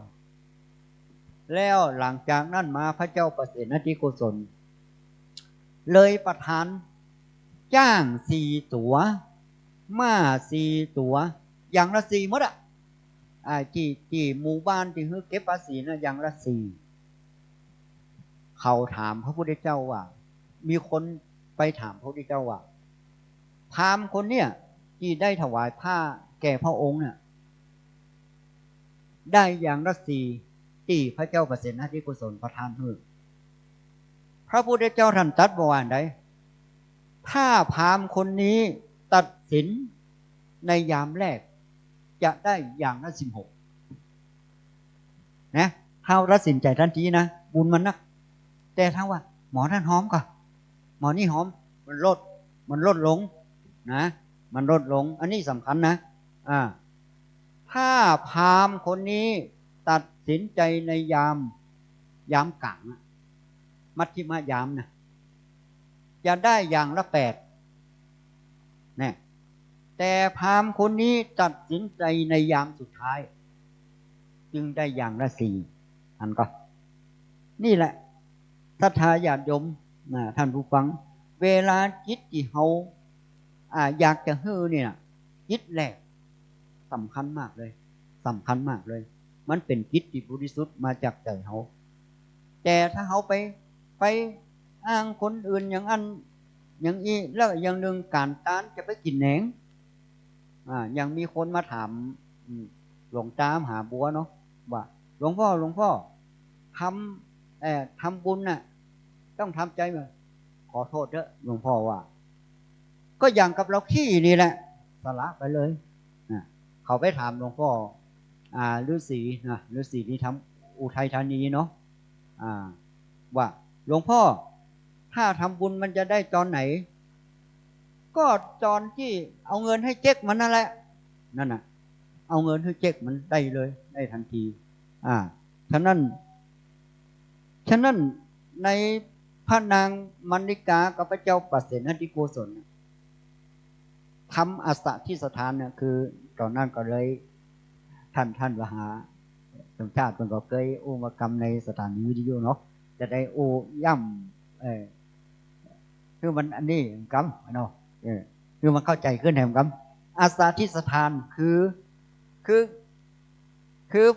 ดังพระเจ้าปเสนทิโกศลดังมาริกาเนี่ยอยากจะทำบุญเนี่ยมันก็มีพวกเศรษฐีนะมาแข่งทำบุญกันนะแข่งกันไปแข่งกันมาย้อมกันคนนั่นทำนั่นเจ้าอันคนนั่นทำนักกว่าที่นี่พระนางมาริกานี่ก็เลยมาปรึกษาว่าเอาอย่างอีก่อพระองค์บอกพระเจ้าปเสนทิโกศลว่าเขาจะเนี่ยแบบคนเศรษฐีมันย่ำได้เช่นเขาจะต้องใช้จ้างจะต้องใช้วัตถุที่ละเอียดอ่อนจะต้องใช้นางสนมเป็นหมื่นๆน่ะอย่างเศรษฐีเขาทำมาได้อย่างเศรษฐีเพิ่นทำมาได้เขาทำในที่สุดก็เลยทำอัสสทิสถานหมายว่าอัสสทิสถานหมายว่าทานที่คนในยุคของพระพุทธเจ้าก็มีครั้งเดียวนะมีครั้งเดียวที่พระเจ้าปเสนทิโกศลกับพระนางมาริกาทำเนี่ยมีครั้งเดียวใจทุนมากถ้าเป็นเดียวนี่เป็นหมื่นล้านง่ายเนาะเป็นหมื่นล้านแล้วก็มันมีอมาตย์2 คนที่หนึ่งจิตใจอนุโมทนาคนที่สองคล้ายๆว่าจิตบักคดีนะคนที่หนึ่งบอกว่าโอ้โหการที่พระองค์พระเจ้าปเสนทิโกศลกับพระนางมาริกาได้ทำการทำบุญครั้งนี้เป็นครั้งยิ่งใหญ่ที่บ่เคยมีไผมาทำก่อนขออนุโมทนาในบุญบารมีของพระองค์ทั้งสองที่ได้ทำครั้งนี้เป็นบุญข้าพเจ้าขออนุโมทนาการอนุโมทนาบุญกับคนอื่นนะเขาก็ได้บุญนะมันมีกี่บุญกิยาวัตถุ10เจ้ามีเงินสมบัติเจ้าทำได้ก็อนุโมทนาเถิดเพิ่นอย่างวันปู่เพิ่นทอดกฐินเนาะเขาก็อนุโมทนายกมือสาว่าโอ้ขออนุโมทนาบุญเทรนเนอร์เขาก็ได้ล่ะเขาก็ได้แล้วมันมีอำมาตย์แห่งคนหนึ่งเอาล่ะจิตบ่ดีหรอพระเจ้าปเสนทิโกศลนางมาริกาเนี่ยเอาเงินใจเรื่องใจเหตุ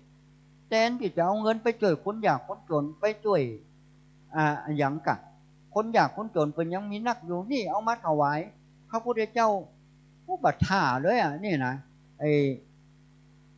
หลังจากที่พระพุทธเจ้ามาฮับอาสะทิสถานของพระเจ้าปเสนทิโกศลกับพระนางมาริกานี่ธรรมดาเปิดเลยว่าอนุโมทนาเนาะที่จริงสมัยพุทธเจ้านี่เปิ่นฮื้อป้อนนะเปิ่นฮื้อป้อนบอกกองเขาถวายแล้วก็ปิกเลยไปเลยทีนี้พระองค์พระพุทธเจ้านี่เปิ่นอนุโมทนานะขนาดเนี้ยใหญ่ขนาดเจ้าโหยิ่งใหญ่เปิ่นลุกเลยเปิ่นลุกไปเลย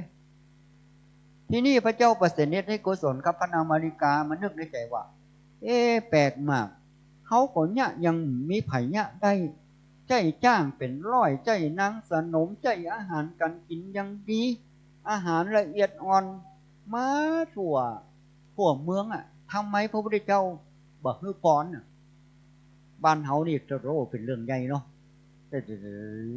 ข้าพเจ้าฮื้อป้อนนี่นะพระพุทธเจ้าฮื้อป้อนบอกฮื้อป้อน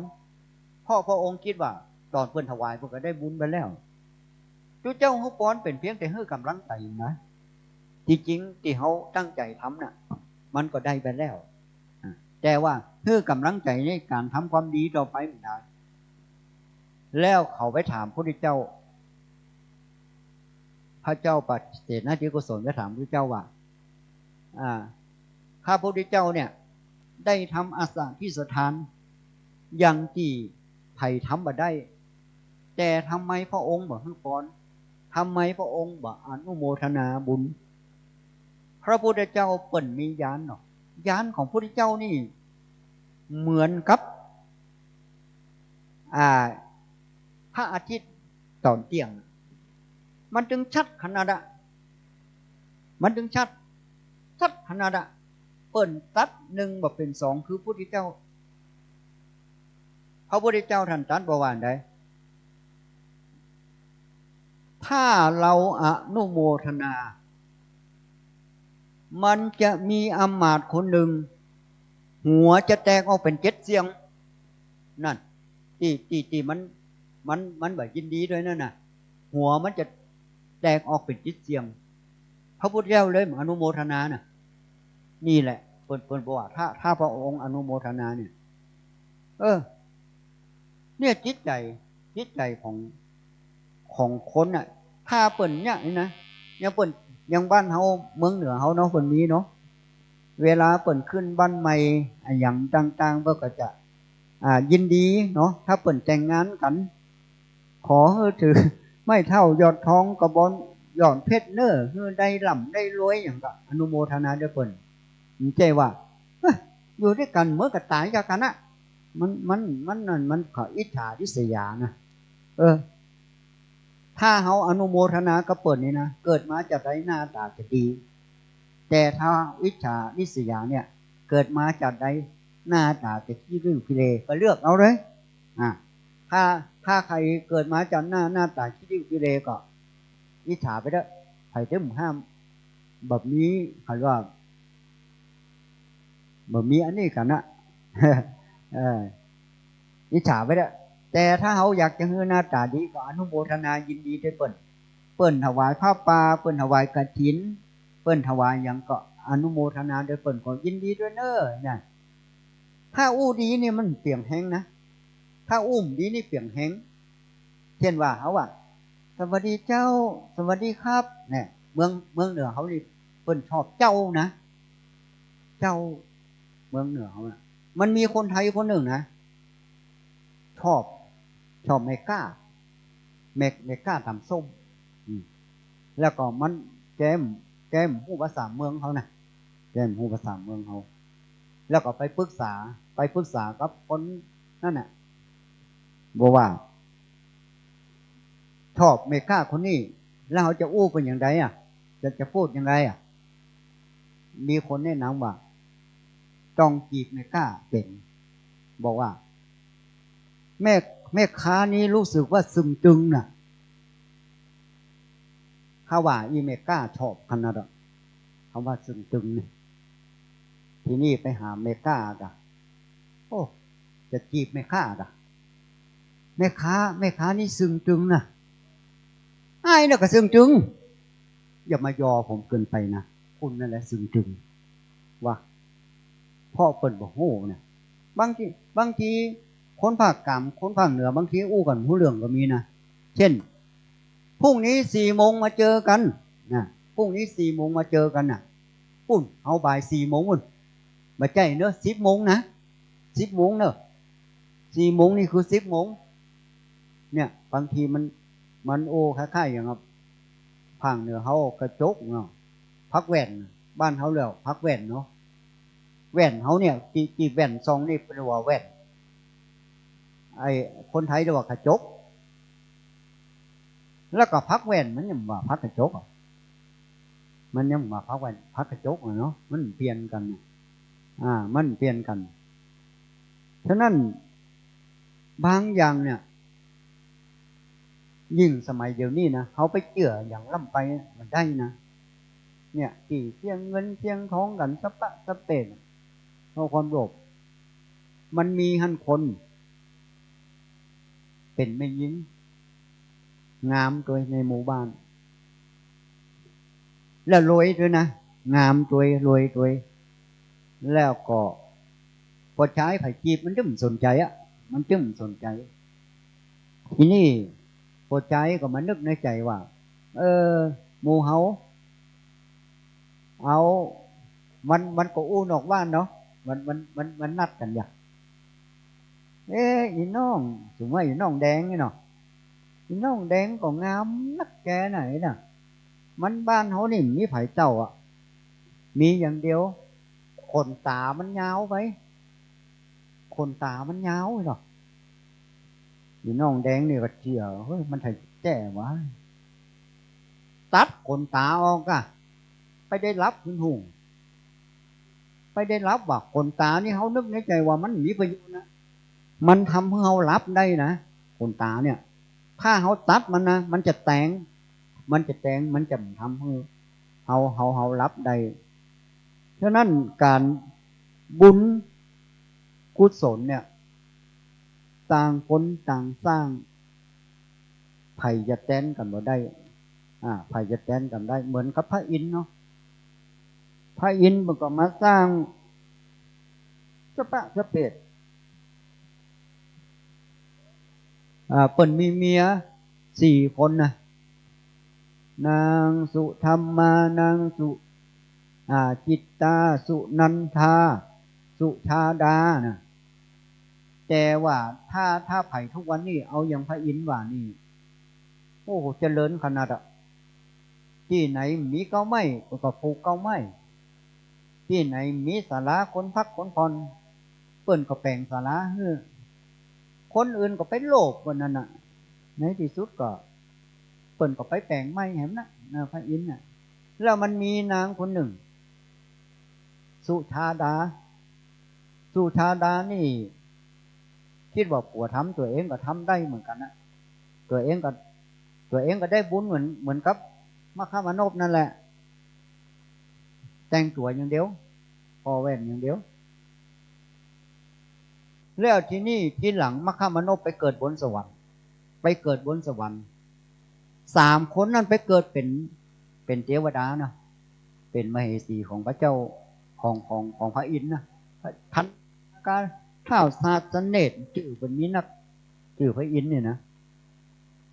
สุชาดาไปเกิดไหนสุชาดาเนี่ยว่าผัวทำตัวเองก็ต้องดำสุชาดาไปเกิดเป็นนกยางแล้วพระอินทร์ก็ไปหันไปส่องกล้องบอกโอ้สุชาดาบัดได้ทำบุญมาก่อนเอามาไหว้บนสวรรค์ทีนี่เอามาไหว้บนสวรรค์ตัวเองเป็นนกยางเนาะเปิ้นเป็นเทวดาเปิ้นมีเครื่องประดับยิบยับคล้ายๆอย่างพระเอกเกณฑ์นางเอกเกณฑ์นะกันเปิ้นแต่งตัวเนาะเปิ้นมีเครื่องประดับอย่างงามนะไผ่ใครงามว่าไปเกิดทำบุญว่าเกิดเป็นเทวดาแล้วก็ถูกเยาะเย้ยจากนั่นน่ะจากเทวดา3 คนน่ะนะสุชาดาหันก่อเธอมันได้ทำบุญอย่างมีกับซองแว่นนะเธอเป็นยังไงสุชาดาน้อยใจลงมายั่วเขาเหมือนเปิ้นเขาเป็นนกยางเขาจะมาอยู่กับเทวดามันได้ล่ะในที่สุดก็คือไปอยู่ที่นกยางพระอินทร์ก็เลยบอกว่าถ้าเธออยากจะไปอยู่บนสวรรค์จริงเธอถือศีล 5เนอะเธอจะไปฆ่าสัตว์ตัดชีวิตนะพวกป่าเนี่ยป่าเป็นเธอจะไปกล้ามากินเนอะเธอกล้าป่าตายก็แล้วกันนะที่นี่ป่าตายมันบอกใครมีนะมันมีกับป่าเป็นนะนกยางตัวนี้ก็เลยผอมมันมีกินมันต้องกินป่าเป็นเนาะก็ป่าตายมันหายากทีหลังก็เลยตายจากนกยางไปเป็นธิดาของอันนี้ก็พระอินทร์ก็ไปเพื่อถือศีล 5ในที่สุดก็เลยมาเกิดเป็นธิดาของอสูรพระอินทร์ก็เลยปลอมเป็นคนที่ว่าธิดาอสูรเนี่ยที่ว่าอสูรอยากจะคัดเลือกพระอินทร์ก็เลยปลอมเป็นคนเลยเอาสุชาดาไปอยู่ตัวทุกวันนี้ก็คือ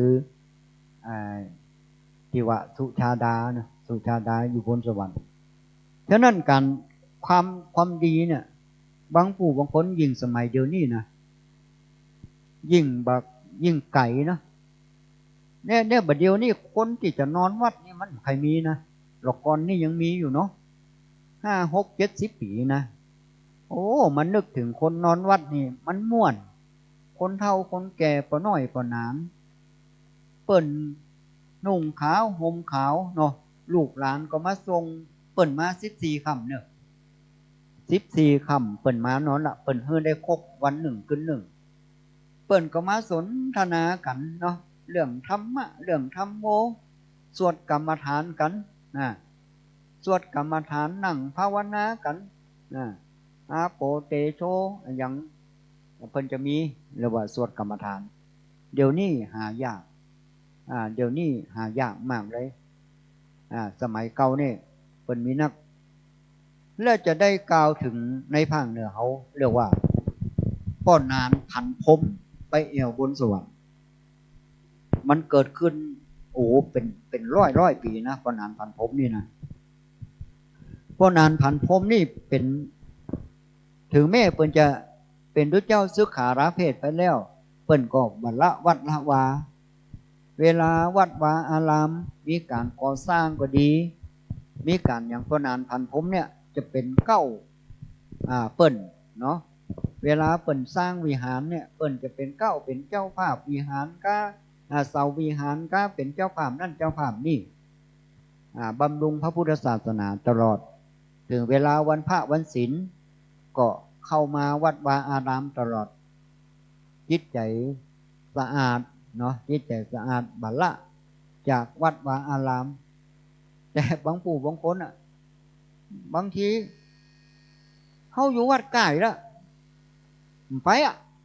ใจนะเขาเป็นเจ้าบ้านมันก็เป็นเจ้าบ้านเขาก็สามารถที่จะไปเป็นอุบาสกดีๆได้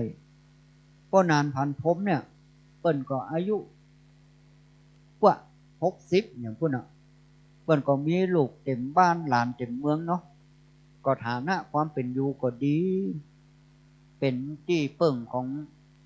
ลูกหลานเหลนถึงเวลาเดือนจีปีใหม่เขาก็มาสักเก้าดำหัวตามประเพณีป้อนนานพันพรมนี่มีเสียงเทวดาเสียงเทวดาเนี่ยถ้าว่าที่ไหนเขาได้ยินเสียงสวดมนต์เป็นจั่นผมแต่ถ้าว่าได้ยินเสียงดนตรีนี่เป็นเทวดานะเทวดายังชอบม่วนอยู่มีเสียงดนตรีของเทวดาเนี่ยก็มา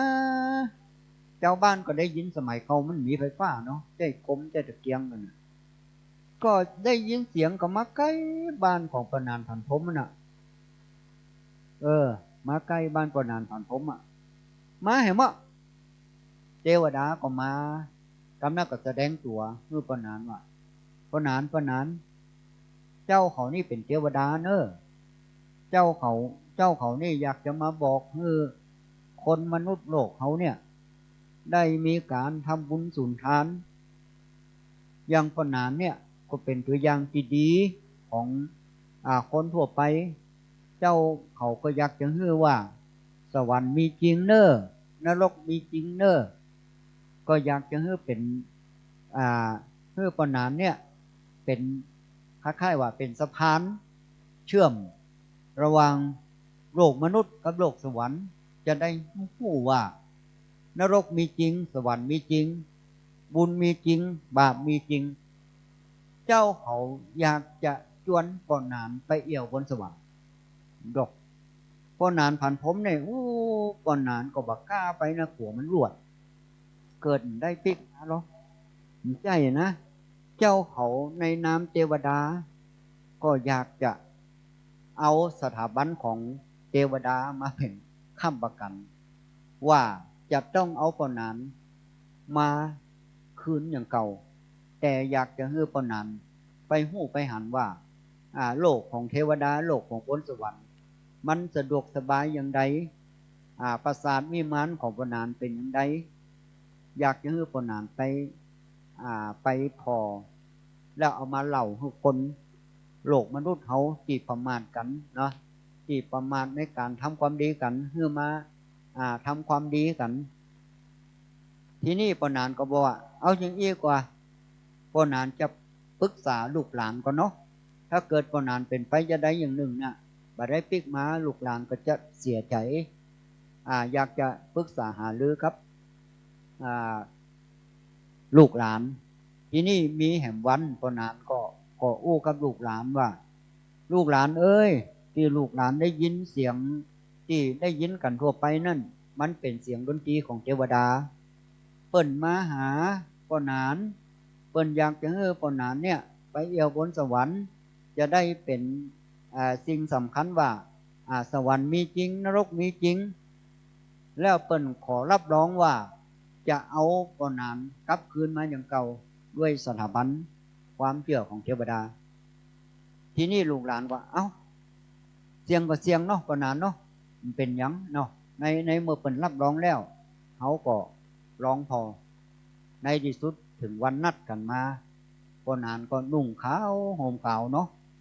ไหว้พระไหว้อย่างเรียบร้อยแล้วลูกหลานก็มาพร้อมมันไปแจ้เฮ้ยไปแจ้ไปแบบใจไปแบบสลบนะสลบนี่มันยังมีหายใจอยู่นะอันนี้มันหายใจขนาดเขาเอาสำลีใส่หูดังเนาะมันยังดิ้นเลย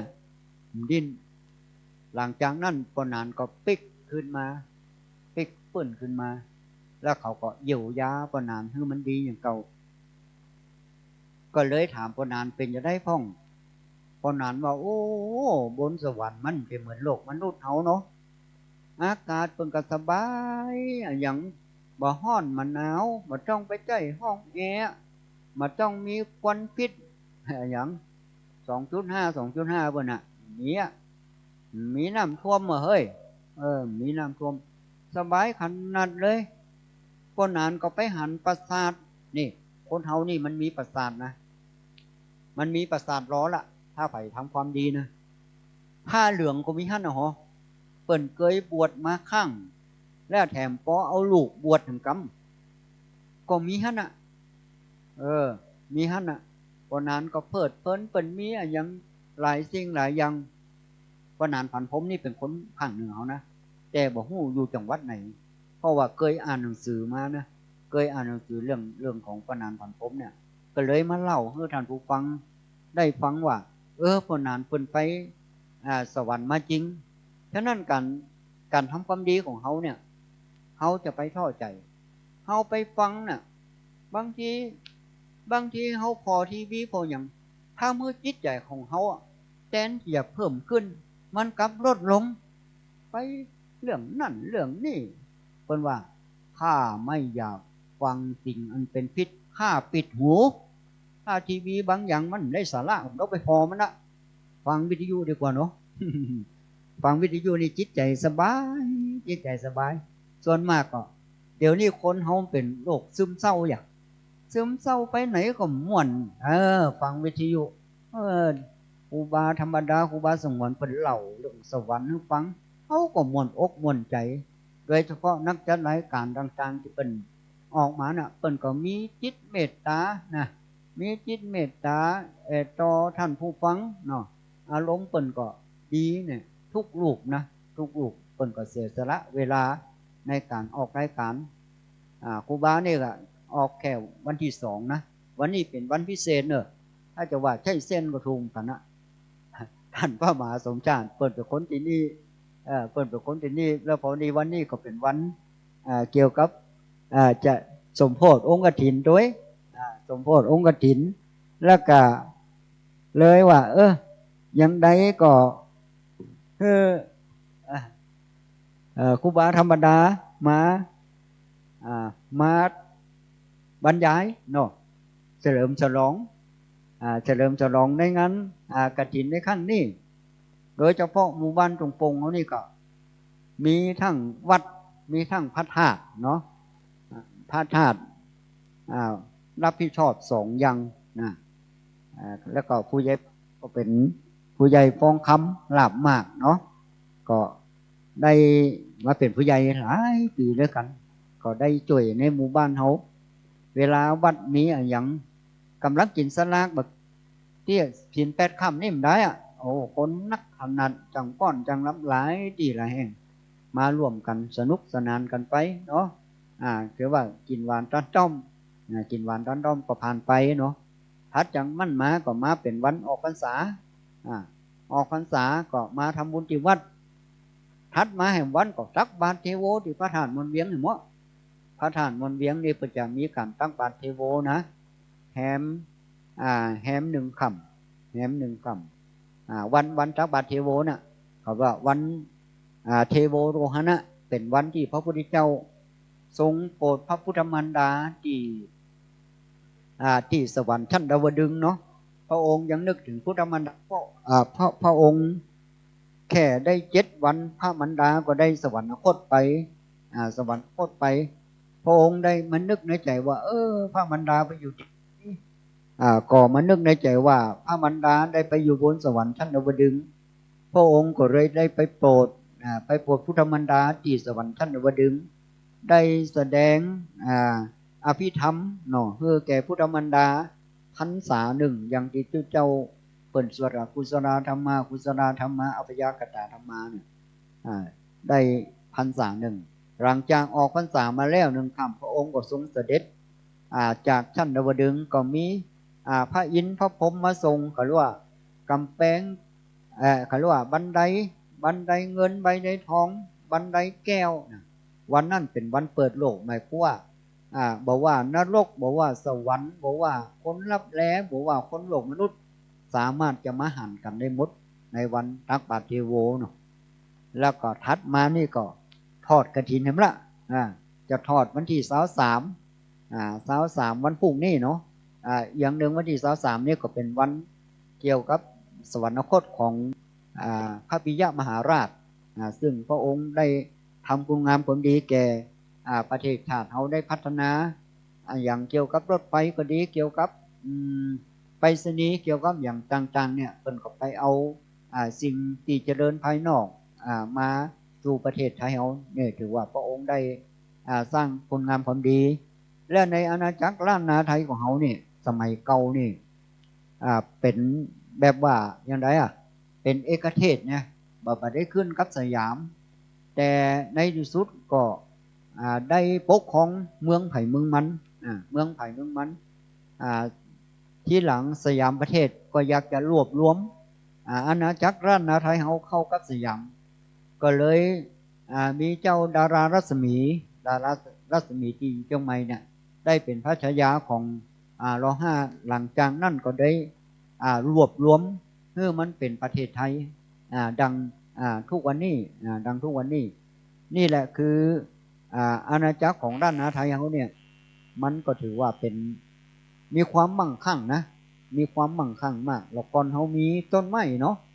ต้นไม้ของภาคเหนือเขานี่แล้วก่อนนักเขาว่ามีไม้สัก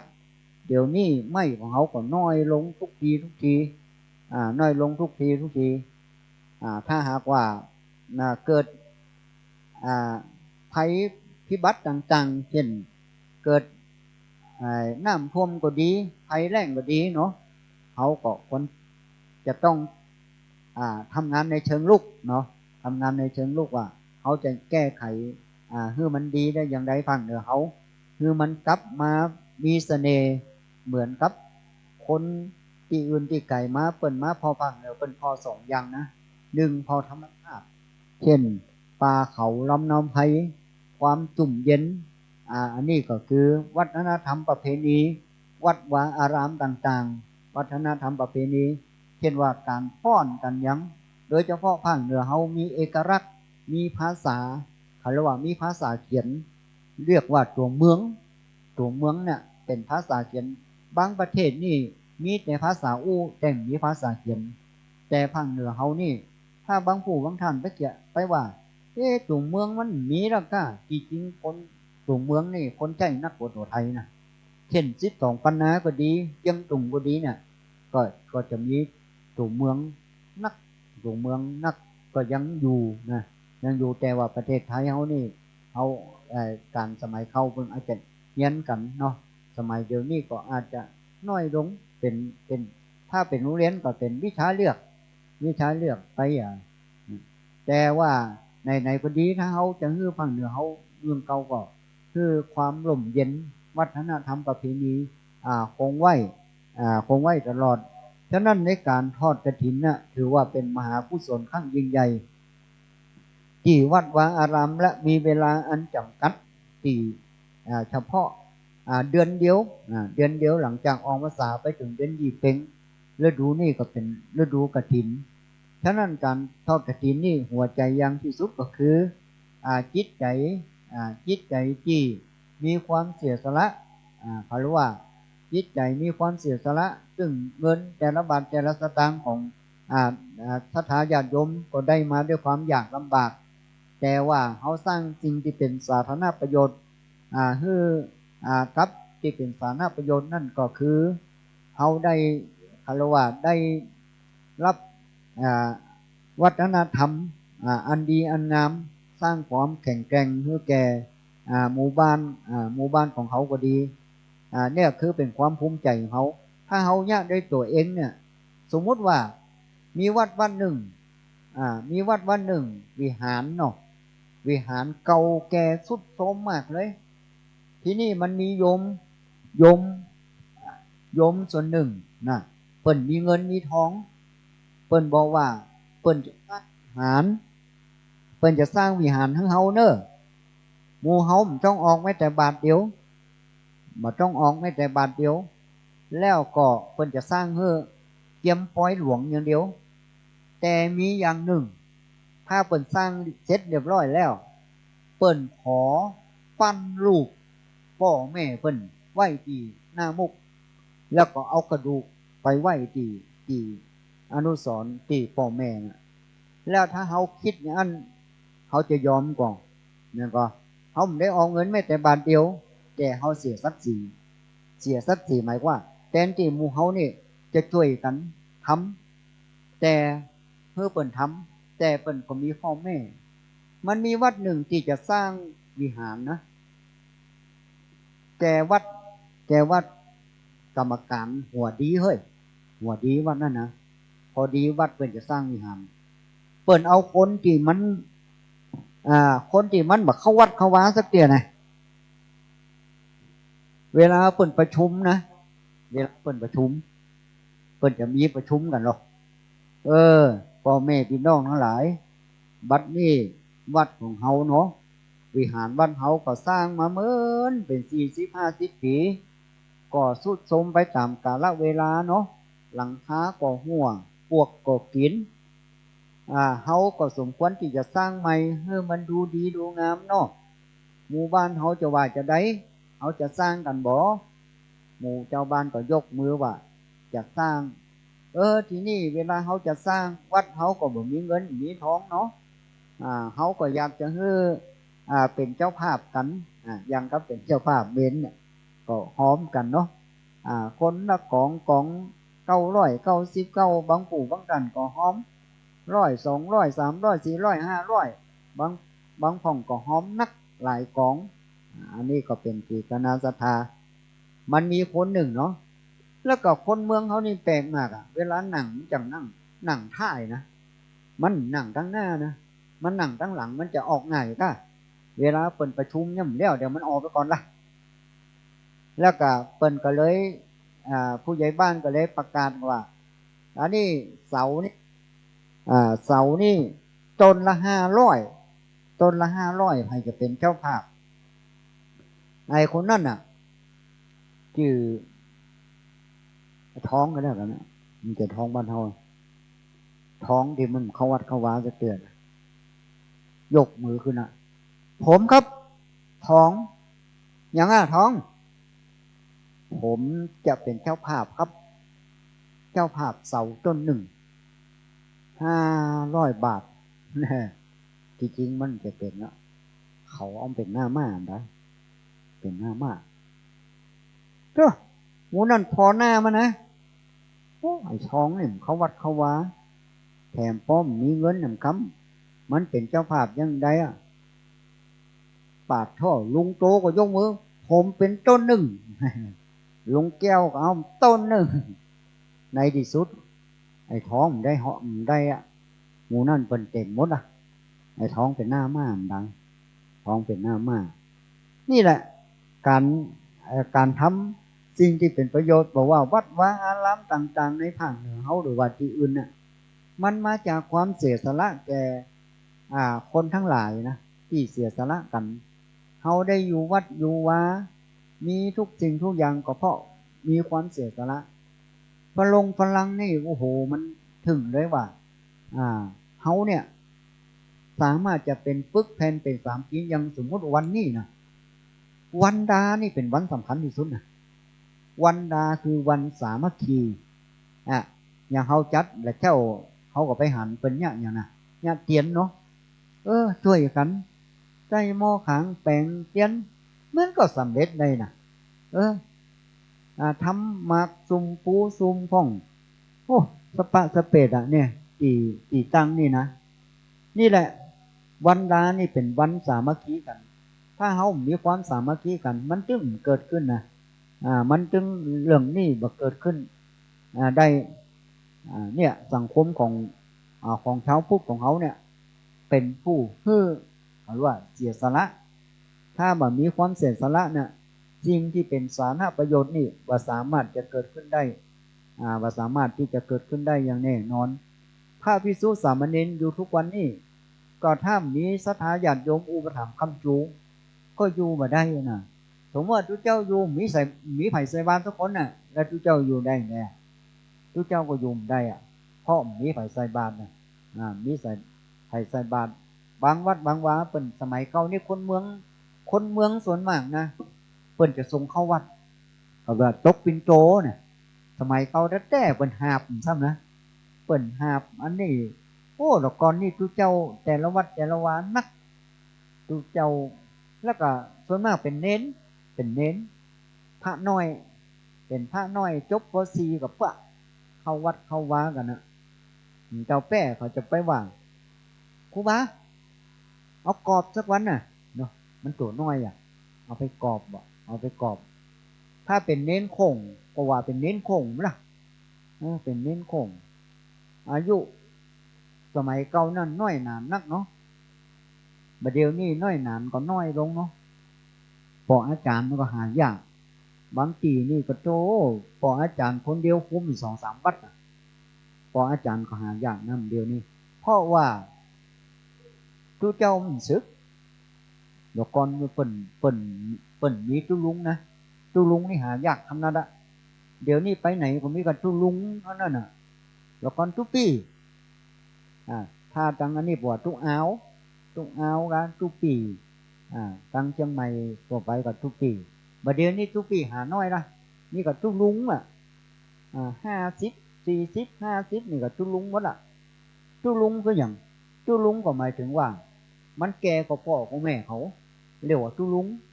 ถ้ามันนุ่มกว่าพ่อของแม่เขาเรียกว่าทุกปีเขาเรียกว่าทุกปีฉะนั้นในสังคมของคนเมืองเขาเนี่ยมันก็ถือว่าเป็นการเปลี่ยนแปลงขั้นยิ่งใหญ่เปลี่ยนแปลงวัฒนธรรมประเพณีฉะนั้นต่อไปภายหน้าเนี่ยใครมีลูกมีหลานอายุสาวก็เอาไปเป๊กอยู่พ่องไปเป๊กถ้ามันจังอยู่เหมือนก็อยู่ต่อไปเนาะมันก็จะได้บางทีเป็นก็น้อยกว่านั้นเก่าเพิ่นก็เวลามาบวชนี่เวลาเฮียนสวดเฮียนอย่างเนี้ยก็จะได้ง่ายมันมีวัดหนึ่งพอดีมันทุเจ้าตรงนั้นมันบวชใหม่สวดก็บ่ได้สวดย่ำได้สักอย่างแล้วก็พอดีมันมีทุเจ้า3 ตนเนาะ3 ตนแล้วก็ขาดแห่งตนหนึ่งก็เลยเอาทุเจ้าใหม่ไว้ล่ะทุเจ้าใหม่นี่ก็แกก็อยากไปเพราะว่ามันเคยไปมันเคยสวดเนี่ยซ้ำเป็นเขาเรียกว่าคนจีนหรือว่าเจ๊กเมียเปิ่นตายพอดีมาปุ๊บตัวเจ้า3 ตนนั้นเป็นส่วนได้กุศลธรรมะอกุศลธรรมะอภยกตาธรรมะเป็นส่วนได้แล้วก็ตัวเจ้าตนสุดท้ายนี่ก็สวดมาได้เพราะบวชใหม่อยู่นะแล้วก็เวลาจะถวายก็ จะถวายอันนี้กับปัจจัยอะเนาะจะถวายปัจจัยเจ๊กนี่มันถวายตนสุดท้าย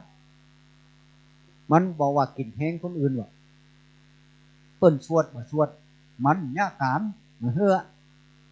ตัวโรเจ้าอาวาสของมันนึกในใจโอ้หัวจริงๆตนสุดท้ายเนี่ยมันก็ไม่ใจว่าใครมาหรอกมันก็มาคือเขาชวนมาไม่ได้บอยากจะให้ตนสุดท้ายเสียใจก็เลยห้องเจ้าภาพมาโยมเลือเดี๋ยวนี้เลือทำบุญให้ไผ่อ่ะก็ทำบุญให้เมียอ้วนน่ะทำบุญให้เมียเจ้าวาดเป็นหัวดีหน่อยเฮ้ยเป็นหัวพระไม่เสียใจเลยบอกว่าเอานี่หู้ก่อพระ3 รูปเนี่ยสวดให้ลือฟังนะแต่ตนสุดท้ายนี่เปิ้นทรงใจไปหาเมียลือนะเปิ้นต้องออกปากว่าทรงใจไป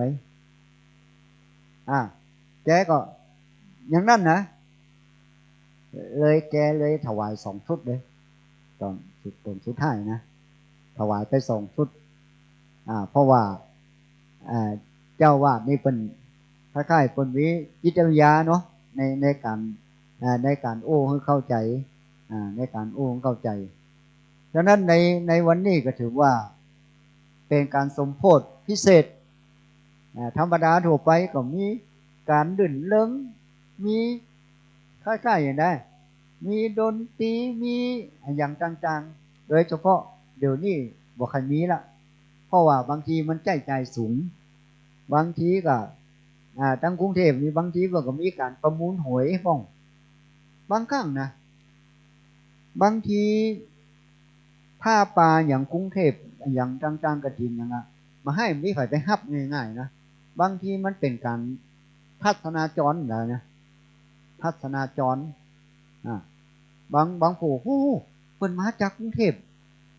ผ้าป่ากระถิ่นเพิ่นมาจากกรุงเทพเนี่ยต้องศึกษาให้มันละเอียดว่าคณะนี้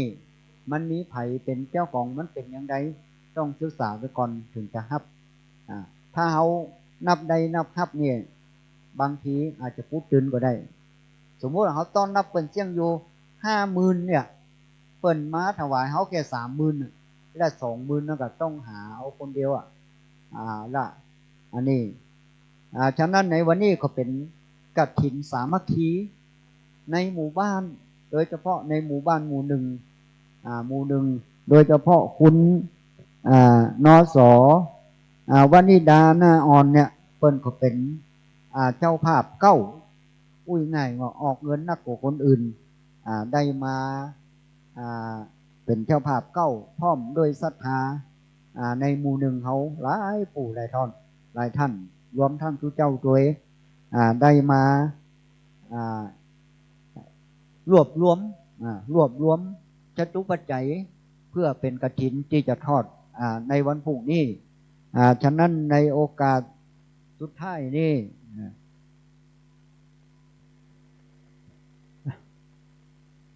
ในโอกาสสุดท้ายนี้อาตมาภาพได้มีการบรรยายเกือบ2 ชั่วโมงเนาะได้สิ่งที่เป็นสาระพ่องบ่เป็นสาระพ่องคือแกคณะศรัทธาบ้านตรงปงที่ได้มาฟังธรรมในพระวิหารนี้พร้อมโดยท่านผู้ฟังที่อยู่ทางบ้านทางจองโดยเฉพาะสถานีวิทยุ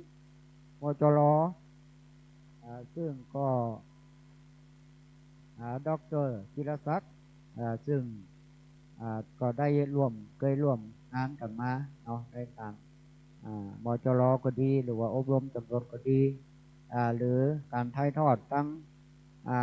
เชียงใหม่ฝ่ายหินเนาะเพื่อจะถ่ายทอดตัวนี้เพื่อได้ฮู้ในการ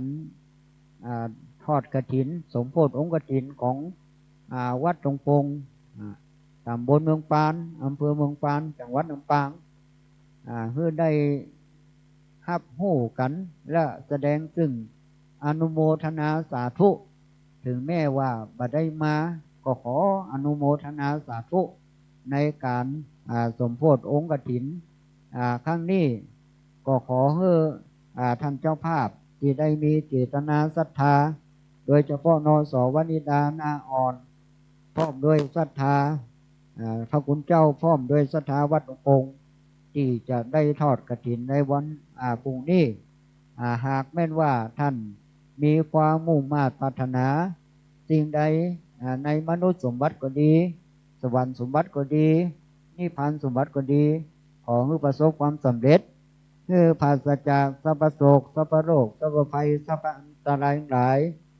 ประกอบด้วยอายุวันะสุขภระปฏิภาณธนาสารสมบัติอาตมาภาพได้แสดงพระธรรมเทศนาสุโขปุญญสะอุตโยความสังสมซึ่งบุญนำสุขมาเฮอก็สมควรแก่เวลาจึงขอยุติการเทศนาเพียงเท่านี้เอวังก็มีด้วยประการฉนี้ สาธุ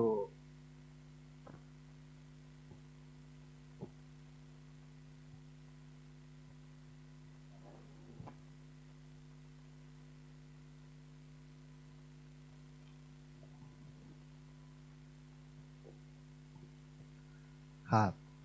มันก็ดึกแล้วเนาะเอาจะสุมาควตานก่อนเนาะ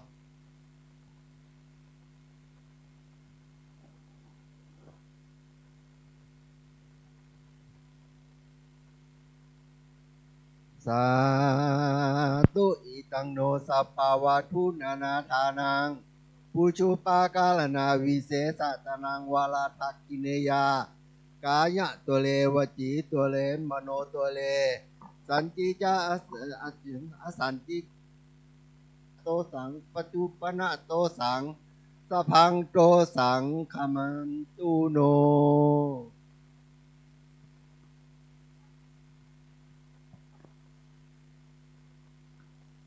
ลำดับต่อไปก็จะได้ถวายจตุปัจจัยทายธรรมแต่ครูบาอาจารย์พระสงฆ์องค์สังฆเจ้าที่ได้เมตตาแสดงพระธรรมเทศนาตลอดถึงได้มาเจริญพระพุทธมนต์สมโภชในค่ำคืนนี้คนเฒ่าคนแก่บางท่านก็อีดอ่อนเนาะได้ฟังสัมโมทนียกถาแสดงพระธรรมเทศนาโดยท่านพระอาจารย์สงวนสุปปโสก็จับเวลาพอดีแล้วจ้ะทางบ้านก็คง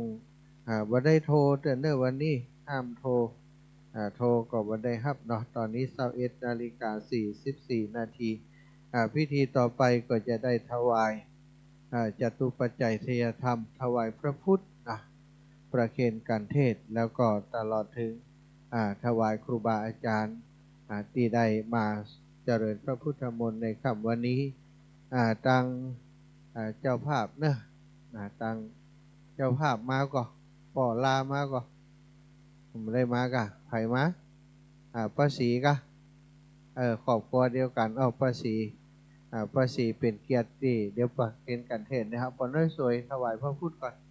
ปอน้อยมาพระพุทธก่อนป้าศรีมาเลยป้าศรีจะได้ประเคนกันเทศพระพุทธปอน้อยปอน้อยตีพระพุทธ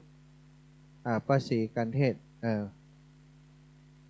เอาผ้าไปให้เพื่อนป่อเอาผ้าประเคนมาผ้าประเคน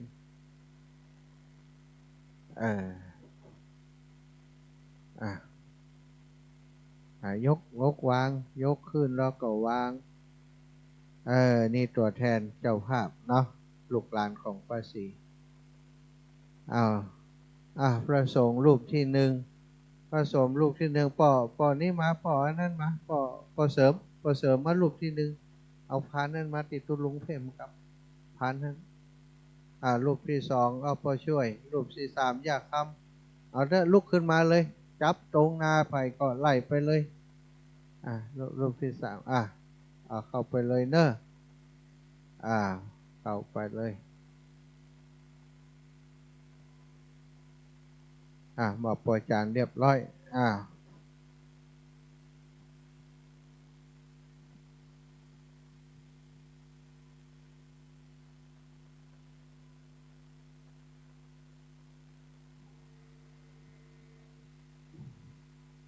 ดีลีอาจารย์ในวันนี้ก็เป็นวันดีสิริสุภามังคาระอันประเสริฐล้ำเลิศยิ่งกว่าวันและยามทั้งหลายคือว่าเป็นวันสมโภชองค์กฐินของนสวันิดานาอ่อนพร้อมด้วยคณะสัตยาวัดทุงพงผู้ทุกท่านได้นำมาจตุปัจจัยพร้อมด้วยเครื่องหาคันเทศมาถวายนาทีว่าวัดพระธาตุตรงปงวันตรงปงนี่ว่าท่านมีความหมายปรารถนาสิ่งใดเป็นไปได้ชอบประกอบด้วยธรรมของคุณปรารถนาองค์ท่านจงสำเร็จผลด้วยปราศจากสัพพสุขสัพพโรคสัพพภัยสัพพอันตรายทั้งหลายตั้งแต่นี้ต่อไปพนาขอมีจงมีใจประกอบด้วยอายุวันะสุขภระปฏิภาณฐานาสามสมบัติเหมือนกับภาษาบาลีขององค์สมเด็จพระสัมมาสัมพุทธเจ้าว่ายะถาวาริวังอาภุลาปริปุเรนติสาคารังเยวะเมวะอิโตทินังเปตานังอุปกัปปติอิจิตังปฏิตังลงมังคิปะเมวะสมิจจตุสัพเพปุเรนโตสังกปปาจันโตปนะระโสยะถามณิโชติระโสยะถาปปิติโย เววัจจันโตสัพพะโรโควินาศโตมาเตภวะตวันตารายโยสุขิติกายุโกภวะภิธานาสิริสันติจังวุฒาปัจจายโนจัตตารธรรมวัฏันติอายุวันโนสุขังภารังอายุวัตโกตังอวันตโกสิริวัตโกยัสสวัตโกภาราวัตโก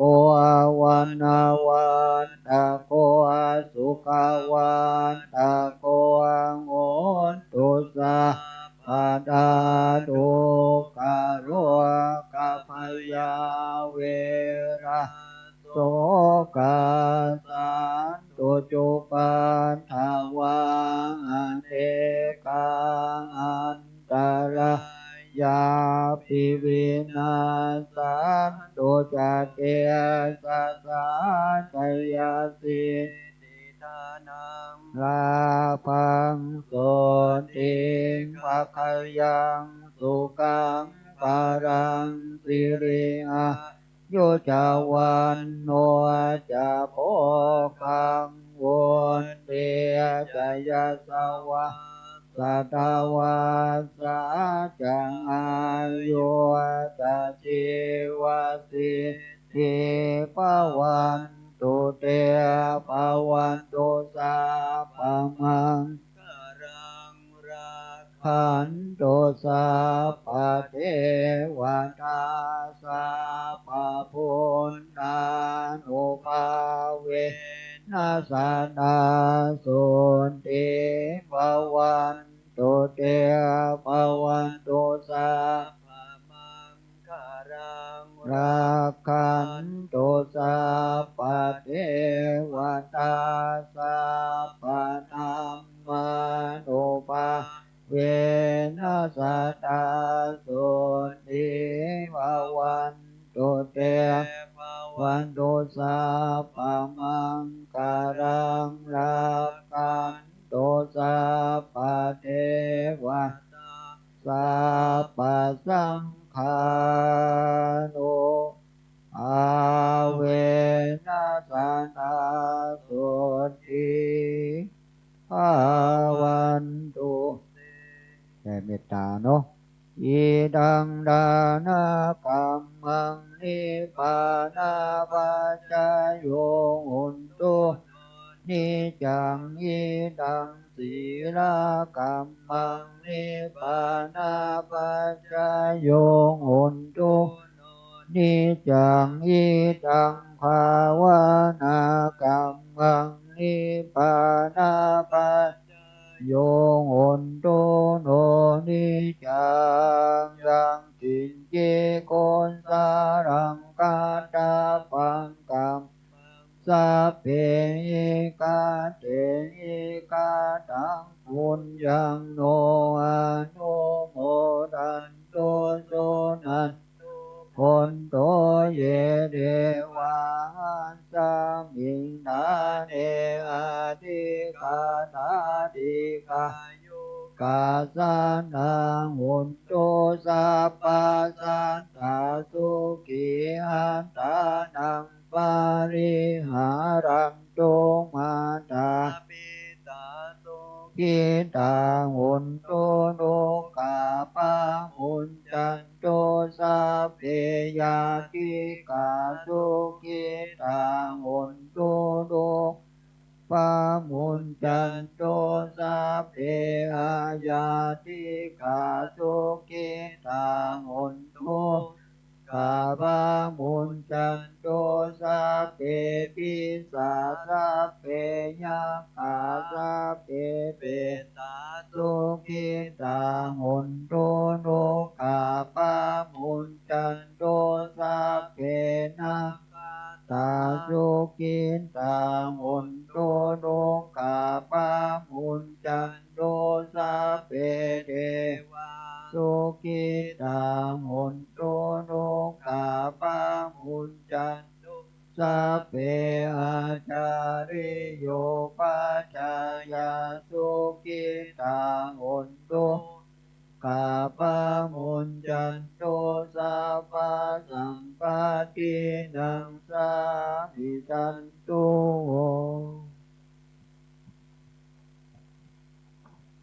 สุมาขันแก้วทั้งสามเนาะ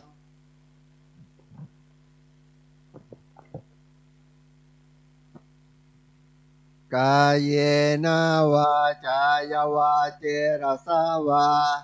พุทเทกุกัมมังปะกตังมายายังพุทโธปฏิการหตุอัจจยันตังกาลันตะเลสังวลิตุงวะพุทเทกายเยนะวาจายวาเจรสาวาธัมเมกุกัมมังปะกตังมายายังธัมโมปฏิการหตุอัจจยันตังกาลันตะเลสังวลิตุงวะธัมเมกายเยนะวาจายวาเจรสาวาสังเคกุกัมมังปะกตังมายายังสังโฆปฏิการหตุอัจจยันตังกาลันตะเลสังวลิตุงวะสังเค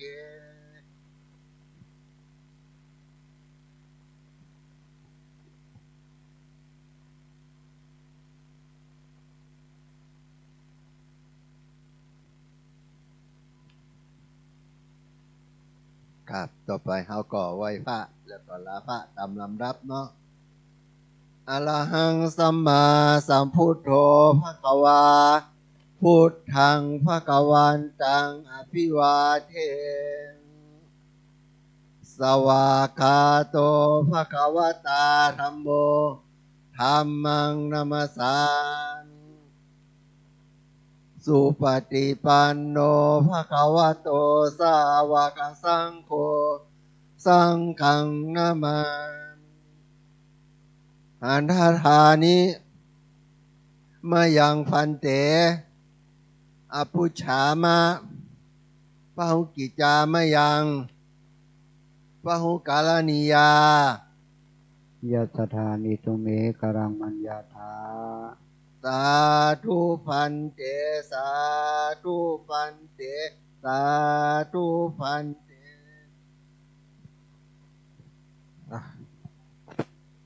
จับเวลาพอดีเนอะศรัทธาญาติโยมต่างบ้านต่างจองเนาะตอนนี้การประกอบพิธีทางศาสนาในการบำเพ็ญกุศลบำเพ็ญบุญฉลองสมโภชชมโภชองค์กฐินของวัดทุ่งโป่งสำเร็จเสร็จสิ้นลงไปขอบคุณครูบาอาจารย์กับในเมตตาครูบาอาจารย์ขอบคุณศรัทธาญาติโยมที่มาร่วมเป็นเจ้าภาพด้วยกันในค่ำคืนนี้ร่วมฟังเทศน์ฟังธรรมด้วยกันในค่ำคืนนี้ทุกท่านทุกคนเนอะศรัทธาพี่น้องต่างบ้านต่างจองวันนี้นะก็รายการยาวไปเลยก็ บ่ได้เปิดโอกาสให้ศรัทธาญาติโยมได้โทรเข้ามาเอาไว้วันอังคารหน้ายังมีโอกาสมีเวลาพบปะกันสำหรับญาติโยมที่ติดตามรับฟังรายการตลอดตั้งแต่เจ้าถึงบัดเดี๋ยวนี้หลายท่านหลายคนกฐินวัดอาจารย์สมชาติก็อยากจะร่วมบุญก็โทรมาหาได้เนอะตอนเจ้าวันพรุ่งนี้เปิดโอกาสให้โทรเข้ามา